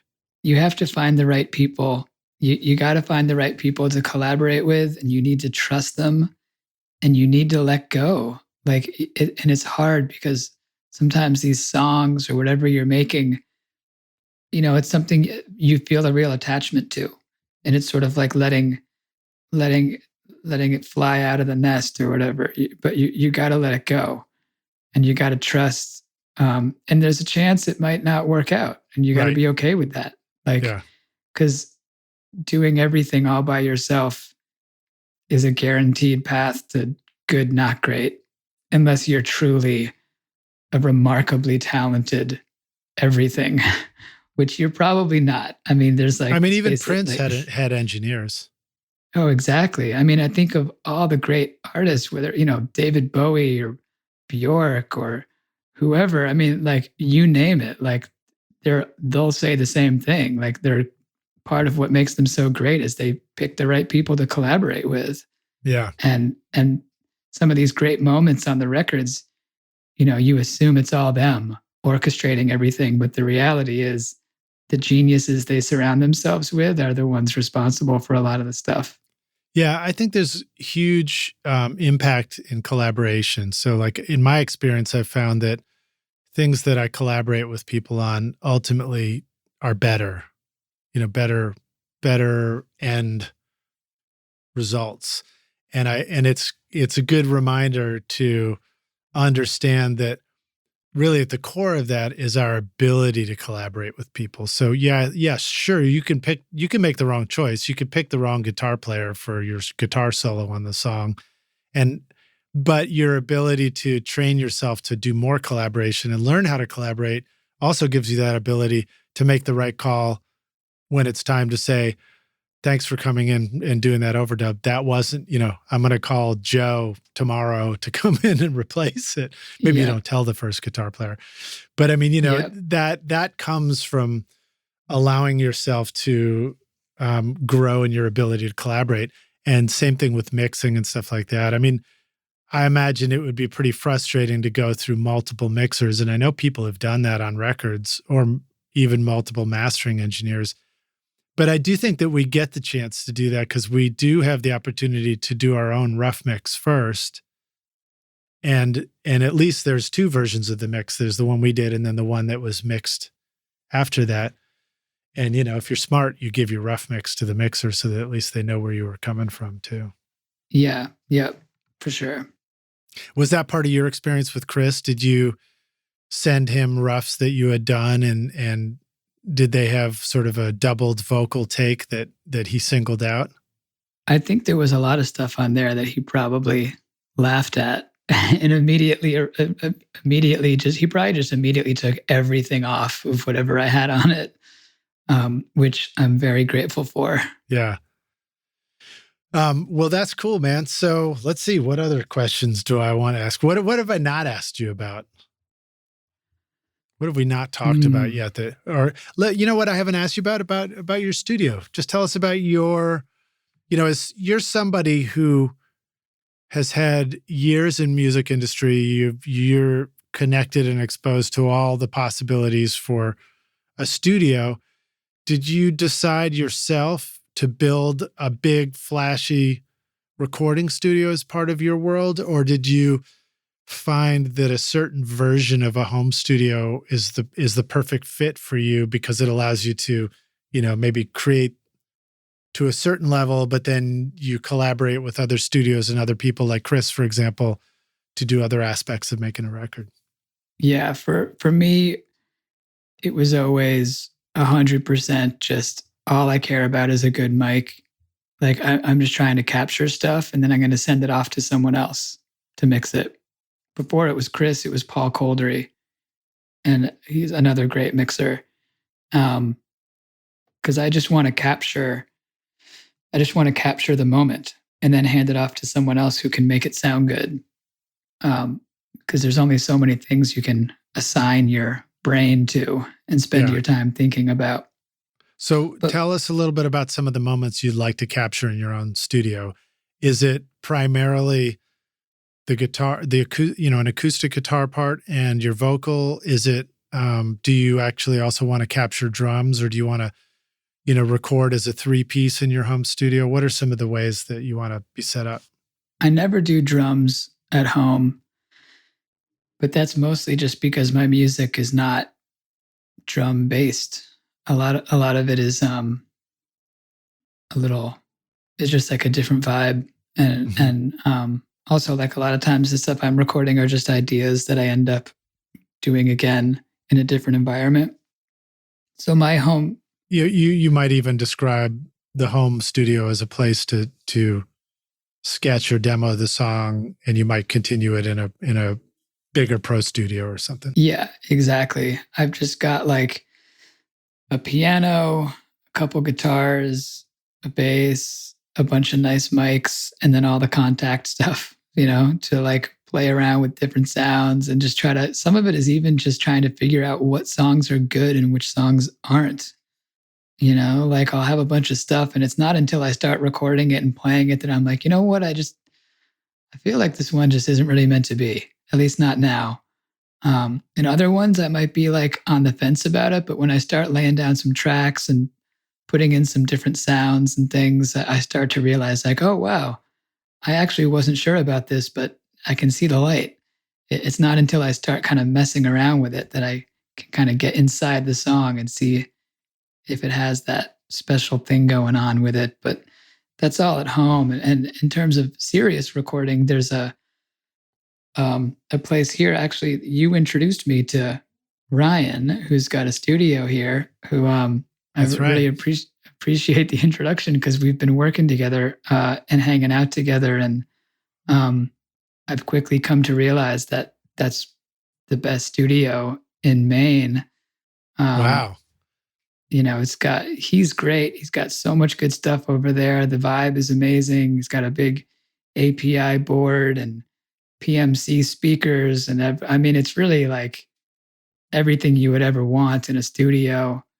And just in talking to him, I've kind of realized like, all right, anything I want to do and kind of take it seriously, maybe I'll just book some time with him and go in there. It's just called The Studio. That's the name of the studio. That's cool. And I love, particularly for me through this podcast, the opening up of my perspective of the world and just how many studios exist around, everywhere. I mean, whether it's a commercial studio that people sort of have an open door website to, or people with just great home studios. But, the idea of being able to be anywhere in the world and record is pretty exciting. And, it's also a good reminder to hear you talk about, Ryan, who owns the studio, and just the process, or Chris mixing, these processes of, we also need to connect with a person, that's an important part of what we do. If we have a good vibe with a person, then we have a good experience. Yeah, for sure. Yeah. It makes sense because that's what it's all about. That's other people listening to your music are connecting one person to another. So it makes sense that that's the same priority that you value when you're making it too. The only thing is I want to be able to, when I'm messing around at home and just sketching stuff, I have a paranoia that I'm going to capture something really amazing and then not be able to use it. So that's why I'm kind of fixated on like, I just want the right mics and the right pre, and I just want to be able to capture the moment, because you never know.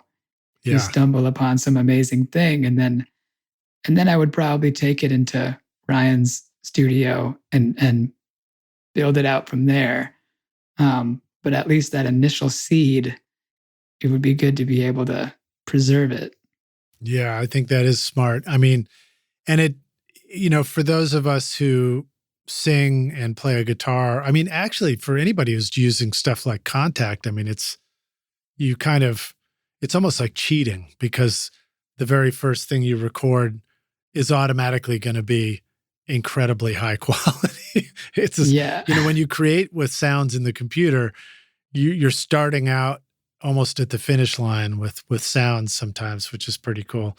But for vocals and guitars, it doesn't take a lot to you can just have one really great mic pre, and then go in through a good converter, and you're making world-class records, which is pretty exciting. Exactly. What about the process of identifying whether the song you'd started with is good enough to continue with in the studio? What have you found about that? Do you bounce it off other people? Do you just sort of trust your gut?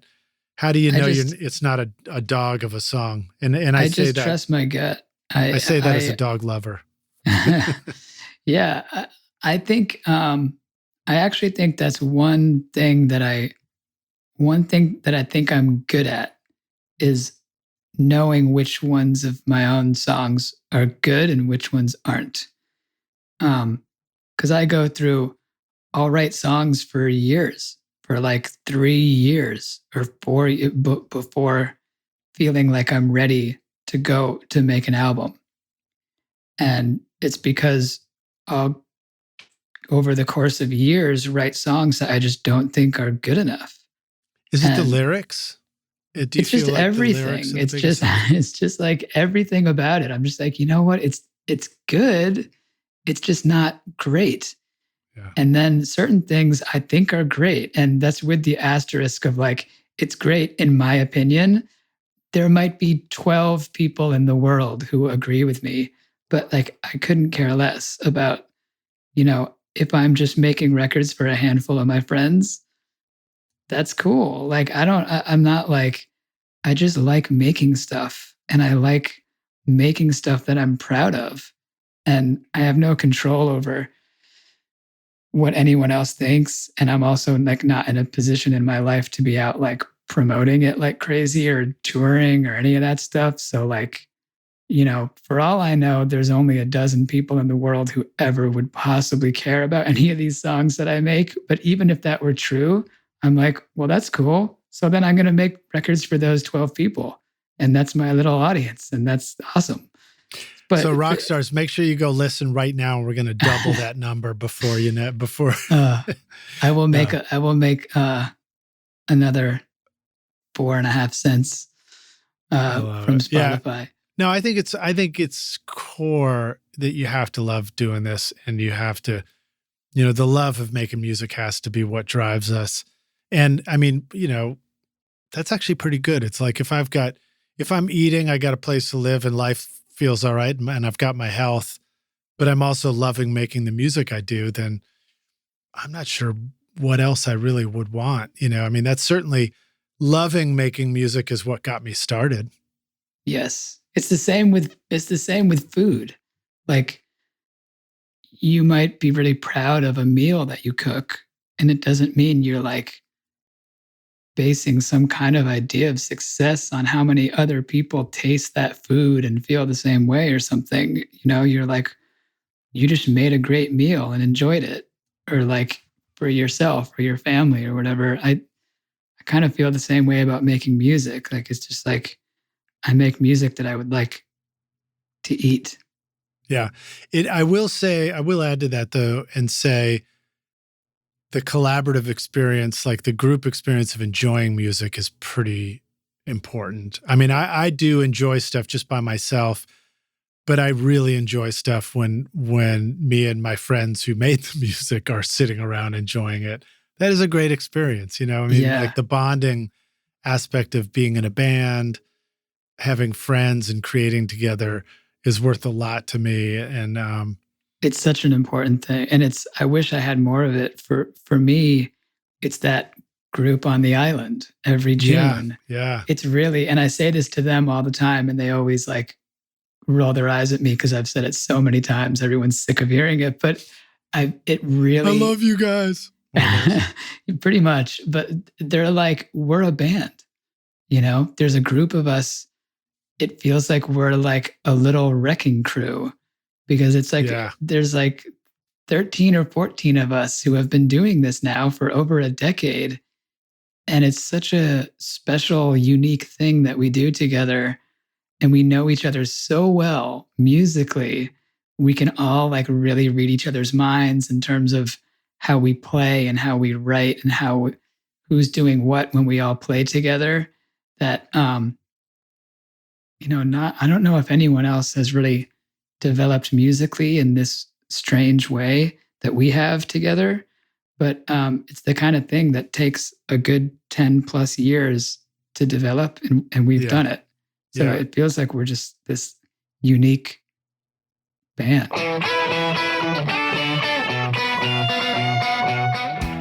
Do you ever feel like the time that you've spent watching YouTube videos, trying out mix tricks, and tweaking version after version of your mixes has gotten you nowhere? Have you been looking for a simple, straightforward, step-by-step process for creating a pro mix that won't take you years to learn? What if you could have a Grammy-winning mix engineer who understood all your mixing struggles and could coach you through them? If you struggle with any of these questions, then the Ultimate Mixing Masterclass is just for you. Now you can discover the proven step-by-step mix system from Grammy-winning mixer Craig Alvin for consistently creating a pro-quality mix from your home studio that will sound amazing everywhere. Listen to this quote from one of our students, David. Quote, "Absolutely the most informative and helpful block of information and mentoring on the mix process that I've ever been a part of. That was like sitting behind a mix engineer for years, watching and picking up tips along the way, but condensed into a 6 to 7 hour session, close quote. Look, I'm so confident that this will take your mixes to the next level that if you can't get a killer mix within 30 days, I'll give you a full refund, no questions asked. So if you're ready to take your mixes to Grammy-winning quality, then go to ultimatemixingmasterclass.com and start now by checking out the free preview of the Ultimate Snare Mixing Trick. And I'll see you at the front row table of the Grammys. Cheers. So in that reminds me of the topic of, while old friends that we make music with can be so rewarding, sometimes I feel stuck by that too, because sometimes our old friends aren't always available, and I've found myself living in a different city and then thinking like, geez, I really wish I had started a band here or something like that. So let me make that a pivot to talk about some of the other people you work with too, which maybe were new writing experiences. You've done stuff with Adam Duritz, Leanne Lahavas, and Gene Ween. What stories would you want to share about some of those collaborative writing experiences? And how is that similar or different from writing with an island full of old friends? Well, that would be a great band, first of all. Those three. Adam Duritz is the singer of Counting Crows. And that's, in a weird way, he's kind of like one of the people responsible for me really taking music seriously. Because I had recorded some songs and he somehow came across them. Because I put them out just like on the internet. And I got an email one day that was just like, hey man, I really like your songs. We should connect sometime, and it was signed Adam Duritz. And I was like, I just wrote back, like, are you the guy from Counting Crows? And he was like, yeah. And we were both are you the guy that hacked his email? Exactly. And, I wasn't expecting someone like that to just sort of stumble across my music. So it was kind of weird. And we ended up becoming friends, and we were both living in New York at the time. And he really encouraged me to do more. And it's amazing how much a little confidence can do. Yeah. Because prior to that, I don't know. I guess I wasn't sure if there was any point in me doing this other than, I don't know. I just was, I didn't have much confidence. And it's cool when someone like that compliments you and, someone who's been successful in it for a long time. And you're like, wow, well, that's cool. Maybe I am good at this. Or like maybe if he likes it, maybe there's other people who would like it too. And therefore, maybe I should actually do this. So that was cool. Did he have, I seem to recall that he had a label. I remember crossing paths with him through another artist. I didn't communicate with him directly, but I was working with an artist here named Nielsen Hubbard back in the late 90s. And I seem to remember that Adam's imprint label or something was who we were recording that stuff interesting. for. I don't know. No, I'm not sure. It's a good question. Yeah. Well, anyway, okay. So what was it like to co-write with him, and how did you guys come up with that plan? We didn't really, he only sang on my records. We never wrote together. Okay. He just sang and did some arranging on a couple songs of mine, on the album Pre-Gret. But it was interesting because then I'm just remembering actually just now for the first time that there was a point several years later where he made a record and he wasn't feeling totally self-confident. And I remember sitting in his apartment talking to him about his songs and like what I thought was unique and valuable and interesting about this batch of songs he had made. And he hadn't really thought about it that way. And he kind of saw the light and was feeling confident about his record that he ended up releasing. Because I remember he was, talking about that in other interviews, kind of like this. So it was kind of cool to be able to in some way kind of repay the favor. Yeah, so Making It Up As I Go and Name Game, I think those were a couple of the tracks you guys did together. Is that correct? Yep. So And then did you work on the music together in the same space, or was this a sort of a remote collaboration? he just came into the studio when I was making the album, and he came up with all the harmonies and just sang on it and hung out. That's great. Now, what about working with Gene Ween? So Ween, I mean, they crossed my radar many years ago and had just made these really cool, I think they were done on 4 tracks. Yeah, the original Ween records. Yeah. I mean, I was definitely a fan of the band initially simply because they're the best band of all time. I mean, but for real though, they're so good, and they're just so weird and interesting. I mean, there truly is no one else like them. I remember just being like, what is the deal with these guys? But the music was just so amazing, and they had so many different great songs that they all sounded completely different. What was that first record? Was it Chocolate? It probably wasn't even the first record.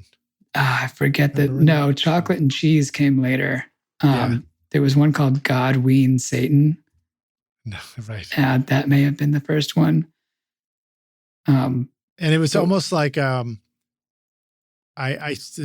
just sort of riffing here, but I think of them as almost as if Guided by Voices was Cake and did a 4-track record. You know, it was a little bit more precise and you know, they just really love music a lot. They just really love a lot of different kinds of music. Like they will equally obsess over Stevie Wonder as they will about Motorhead, as they will about Townes Van Zandt, as they will about Prince. So when they're writing songs, they're kind of writing in the style of those who they're inspired by. And it was the best piece of advice I ever got about making music and being creative was from him. And he said that they had a thing they called the 50-50 rule, which was when you've got a song, and if you go as far as humanly possible in the direction it kind of naturally wants to go in, just lean into it and take it just ridiculously far in that direction. There's a 50-50 chance it'll be the best thing ever or the worst thing ever. And so if you're playing a song and you're like, this is kind of like a Motorhead kind of vibe, it's like, well, then just go crazy making it like a pure Motorhead song. And then this other song, you're like, this kind of sounds almost like a cowboy Western ballad thing. It's like, okay, well then do the like hoof beats cowboy a cappella. So, you know, and you're like, but wait, we can't do that. That's like a completely different genre that has nothing. It's like, no, we can and we will. Like, go ahead and just let the song be whatever it wants to be and take it as far in that direction as you possibly can.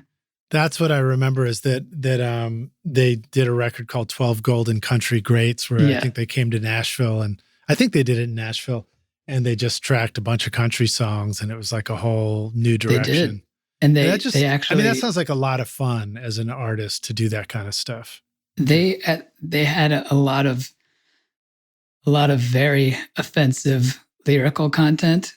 And when they made that record, they came to Nashville and got like all the best players, like all the best session guys who played with, you know, all the sort of good old boy country classics, who were like, you know, very square, polite, always, you know, minding their manners. And so when they played them the songs, they took off the vocal track. And so all these guys played on the record just playing instrumentals. So all those songs, they had no idea what the words were or anything. So they got all these guys to play on it. And then I think a lot of them were really pissed when they heard the record came out with all these lyrics that were all over it. Like, oh no. Yeah. Well, I'm looking at some of the players on it. Buddy Spiker, Pig Robbins on piano. Buddy played fiddle and mandolin. Charlie McCoy. These are all like old school members of Area Code 615, and the super group session players going all the way back to the 70s and stuff, and maybe even earlier than that. But and the Jordanaires on vocals, amazing. Yeah. And then if you go and listen to the album, the lyrics might surprise you, and it certainly surprised them. I hope so, man. I like lyrics that surprise me. I ain't afeared. We started working together when I signed Ween to Rounder Records. Oh, cool. And that's kind of how we first met. And we did a record together that I A&R'd called La Cucaracha, which was the final Ween record. And it was kind of a long story, but he had a bunch of health problems and some issues with substance abuse, and went through pretty intensive rehab. And when he came out of it, it was kind of like, well, the good news is I'm alive. The bad news is I'll definitely never write or play music again. Wow. Like there's just no possible way, and that's okay. And I'm just going to move on. And so I started managing him and kind of just helping him get his sea legs back under him, getting comfortable writing sober, and kind of also just convincing him that this music is inside him. He doesn't need the drugs or the booze to get it out. So we were just getting him comfortable playing music and writing music. So we ended up writing and recording a whole album together, which came out as his debut solo album. Wow. And what's that one called? It's called Freeman. Spot. I can't remember the name of anything I do. Oh no, it's called Freeman. That's his last. So his real name is Aaron Freeman. And the album is just called Freeman, all capital letters, kind of like nice. Free man. Sort of fitting name for this new sober way of doing stuff too. Yeah, exactly. Freed. Well, and that, just hearing you talk about that, it reminds me of this other things we talked about. So like that becomes, it's like having a new island to go right to. It's like having to find new friends that aren't your old friends and start doing it in that process of, except, in your case, you were an old friend or are, and getting into this new comfort zone, doing it enough until it becomes familiar again, and then let the creative stuff just come through. Yeah. And I think it worked out because it, he built up a lot of confidence and got playing again, and we put the record out, and there was a whole tour, and then he was able to get Ween, because at that point Ween had broken up. And after that, he was kind of able to wrap his head around getting Ween back together. And so they got back together, and now, I'm happy to see that Ween is back to being a badass, amazing touring rock band again. That's playing great, man. festivals and stuff. What a feather in your cap there to have been part of that and help bring that. The first song on Freeman on the album that you guys did, I think was it called For a While I Couldn't Play My Guitar, and then it actually cut off the rest of the. Oh yes, it's not the first song on the album, but it's called For a While I Couldn't Play My Guitar Like a Man. Oh, there you go. It's a way to go, helping somebody pick up their guitar and play it the way they want again. Yeah.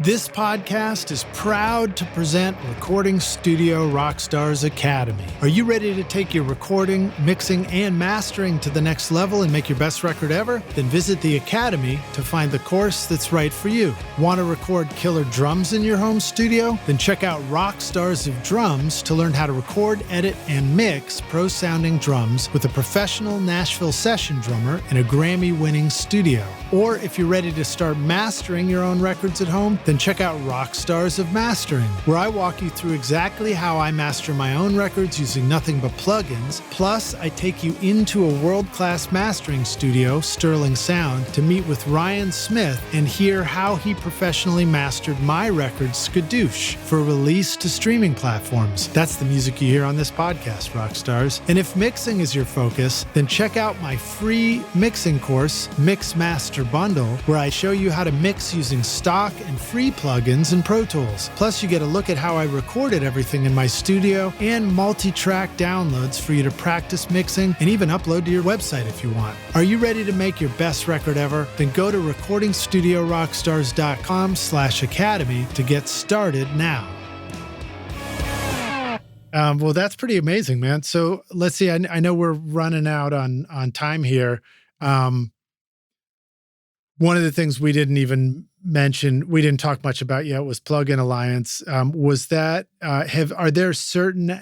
See, it's interesting to hear you talk about it because you've really narrowed down your creative space to being what you need for the creative stuff. Plugin Alliance has some incredible plugins in there. Have you found some of those to be really useful in your own process? I know you probably focused on the writing aspect. Maybe you don't get as ninja and deep into all the tech stuff of all the software tools, but what in the places like iZotope or Plugin Alliance have you found some really favorite stuff? Well, for Plugin Alliance, there's a lot of stuff. I mean, there's that's just true. I can just put a period at the end of that. Yeah, there's a lot of stuff. Yeah. But the Oven is a really cool kind of saturation type of plugin, but it's also a lot more than that. All the Brainwork stuff is amazing. Yep. Like the metering tool and the limiter and the clipper and there's all the Brainwork stuff is crazy. All the emulation of like the SSL stuff. Yeah. That there's a few different SSLs in there that are, it's kind of crazy how good they are. I mean, obviously a lot of us don't have the time or the money or the space or anything to buy all the actual gear that this stuff is emulating. But, it used to be that it was like, well, the plugin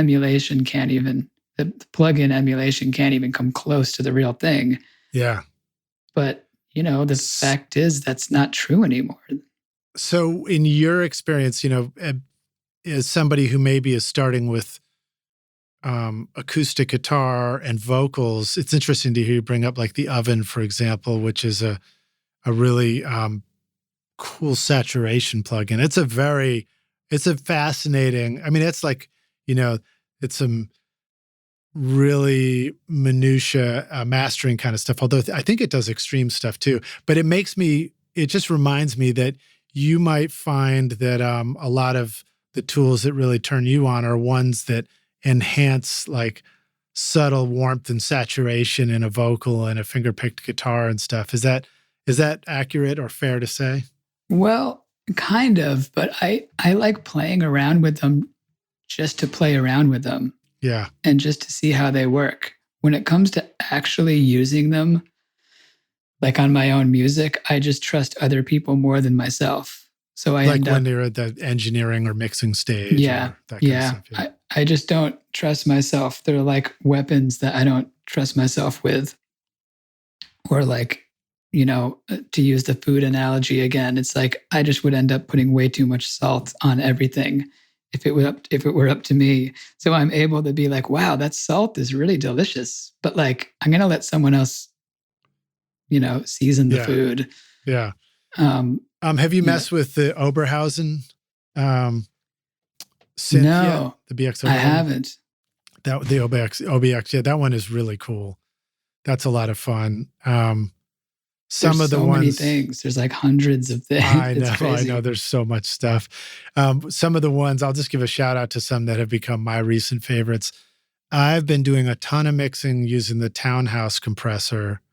Now, I love the way that sounds. And in fact, it was John Fennell who I was mixing a record with up at Relay Recording in Columbus, Ohio. And he was using it on one of our records. And I was like, man, that sounds great. So been messing with that. That one's a lot of fun. The that BX console, Amec 9099. I like that one a lot. Yeah. I mean, they're all great, but for some reason I just was messing with that, and that's a lot of fun to dial in sounds with that. I mean, some of those ones are like the BX console and the J9000, the SSL one. Like those are ones where like ultimately I just trust what other people tell me even more than anything else. Like, because I'll hear it and be like, yeah, it sounds good, but really what convinces me is like, young guru telling me about how the Plugin Alliance SSL stuff is, he uses it all the time and thinks it's better than anything else. Or like, and he's Jay-Z's engineer. Or like Laura Sisk talking about the Brainworks stuff and going on and on about it. Like, she's Taylor Swift's engineer and she's talking about how that's her go-to stuff. So like when I hear that when I hear them tell me that stuff, I'm just kind of like, I could spend all day going through it myself, but it makes a lot more sense for me to just be like, I trust you guys. Yeah. And I want to give a shout out to another company that I've been looking at. I haven't actually used it yet, but Maddie Harris has done some great videos on it. It's a company called Rock Solid Audio, and they make a great little controller that does a channel strip, and you can assign it to all the Plugin Alliance plugins. So you could have each console, and if you just take a moment, they probably already exist, the wrappers, but you could have a physical controller on your mixing desk. Micro 4K is one of them, and then I guess that's the one that they've got now, and it's just pretty simple and it seems to work really great. But I do think that using these mixing channel strips and having a physical controller to quickly grab knobs and dial in EQs. I've been doing a lot of that using the UC1, which is the SSL plugin controller, and I use it with the SSL plugins, and it's just such a great experience. So I would encourage anybody rock stars to go check that out. Definitely encourage you to check out Plugin Alliance. Those plugins are amazing. And there's so much stuff. It'll keep you busy for a long while. And then maybe take a look at the Rock Solid Audio controller to pair up with that. I don't know if you guys have a controller on the way, over at Native Instruments or Plugin Alliance, but I think that's a lot of fun when you can it's like the complete S61, just the ability to turn knobs. Yeah. And get in a physical space. Yeah. Make it a physical experience. I think an ice cream truck just pulled up in front of my house. I hear it in the background there. I don't know if you will. It's like our outro music. Yeah, exactly. So speaking of outros, let me go to our closing question, Dave. I like to ask this of all our guests, especially when there's an ice cream truck right outside my window. And we're going to take the Wayback Machine, and you get to go back in time and find young Dave, who's, maybe you just discovered your major third on the piano and you're thinking, one day I want to be making hit records. And you say, look, I've come back to give you this one bit of advice, young Dave. Here's the single most important thing you need to know to be a rock star of the studio yourself one day. What advice would you like to go and give yourself if you could? Oof. Let's see. Move to Maine, young Dave. Oh, you're already in Maine. Well, one piece of advice would be a piece of advice that someone gave me that I really appreciated, which was to not underestimate the value of relationships, which sounds like it could be a cliche kind of catch-all thing, but not everyone thinks that way. I remember specifically, it was my friend Jim Horan at Rounder Records. I can't remember what was going on, but something was going on with the band Delta Spirit that I signed to Rounder. And there was some sort of conflict, and the two sides of the conflict were the band on one side and the label on the other. And I was talking to Jim about it, and he was like, you have a really special relationship with those guys. Because I was like, what do I do? I want to be like, I want to I want to be faithful and allegiant to the band, but I also work for the company. And he was just like, you got to just you got to maintain the relationship. It's not worth damaging your relationship with these guys because of this one little thing. And I remember him just talking a lot about how like ultimately the relationships are like your currency that have the most value than anything else. And not to think about the kind of short-term wins and losses and just think about the long-term relationship. And that I always think about that because it's so true. And I can even look back on like every good thing in my career that's happened. It was always somehow thanks to some kind of real relationship that existed or some real relationship I built with someone that led to the good thing happening. Yeah. Especially in a world we're surrounded by, digital facsimiles of real life all the time. Yeah, and I'm true. not talking about those cool samples that you hear in Kontakt. I'm talking about, social media and like this impression of reality. And the face-to-face stuff is so core and so crucial. It reminds me of something that we talk about sometimes, which is, this thought with when you're starting out, you can really be impacted by your impression of opportunities that count. It's almost like songwriting. It's like, you hear somebody else's voice, you think, well, they're good. You hear your own voice and you think, I don't know, that's just me. But it's same thing with opportunities, right? You see people making records in other genres or things around you and you think, oh, that must be a legitimate career move. I should probably do what they're doing. And you might instinctively discount your group of friends, your core, people that are all just starting out.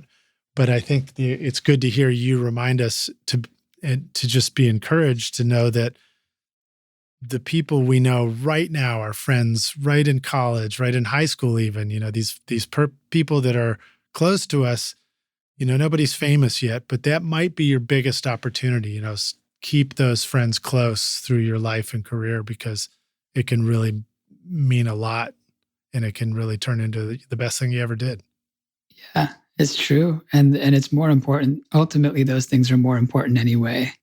Like people who live and die by certain business deals or short-term opportunities without thinking about the human relationships that might help them in the short term, but it never is a good idea in the grand scheme of things. Music is just one part of life. Yeah, indeed. Well, Dave, it's been a total pleasure hanging out with you, man. Of course, I get to hang out with you more than just this podcast because we chat every once in a while. But what an honor and a pleasure to have you on the show, finally joining us talking about making records. Rockstars, please go listen to Dave's records, which sound amazing. Chris, you killed it with those mixes. You nailed it.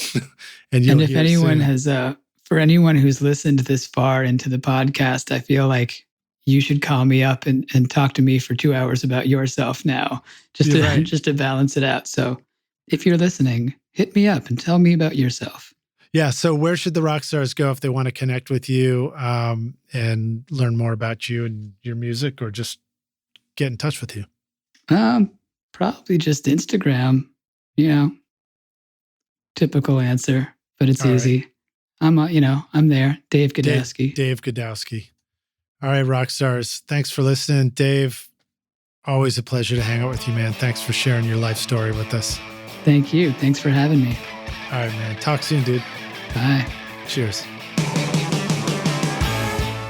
Thanks so much for listening to Recording Studio Rockstars. If you enjoyed the show and want to help make it better, then please share this episode with your friends on social media and leave a rating and review on iTunes to help the podcast reach more rock stars like yourself. You can click directly over to iTunes or go to rsrockstars.com/review for an easy explanation. And remember to hit the subscribe button to keep up with weekly episodes. And if you're ready to make your best record ever now, then head over to Recording Studio Rockstars Academy, where you can start with my free course at mixmasterbundle.com. Thanks so much for listening, and thanks for being a rock star. I'm Lid Shaw, and this is Recording Studio Rockstars. Now, go make great music. Recording Studio Rockstars would like to give a big thank you to our amazing sponsors who help make this episode possible. Lewitt, Grace Design, Adam Audio, Native Instruments, and iZotope. And remember, at iZotope.com and nativeinstruments.com, use the coupon code ROCK10 for 10% off any plugin purchase. If you enjoyed Recording Studio Rockstars, then please check out our sponsors using the links in our show notes below, because it's a great way to help support this show. These are all things I highly recommend for your studio because they're going to help you make your best record ever. I would also like to thank our fantastic team here at Recording Studio Rockstars, Vlad Wasilchenko, Braden Stremming, and Liz Hulitskaya. Thanks so much for listening, Rockstars, and we'll see you in the next episode. Cheers.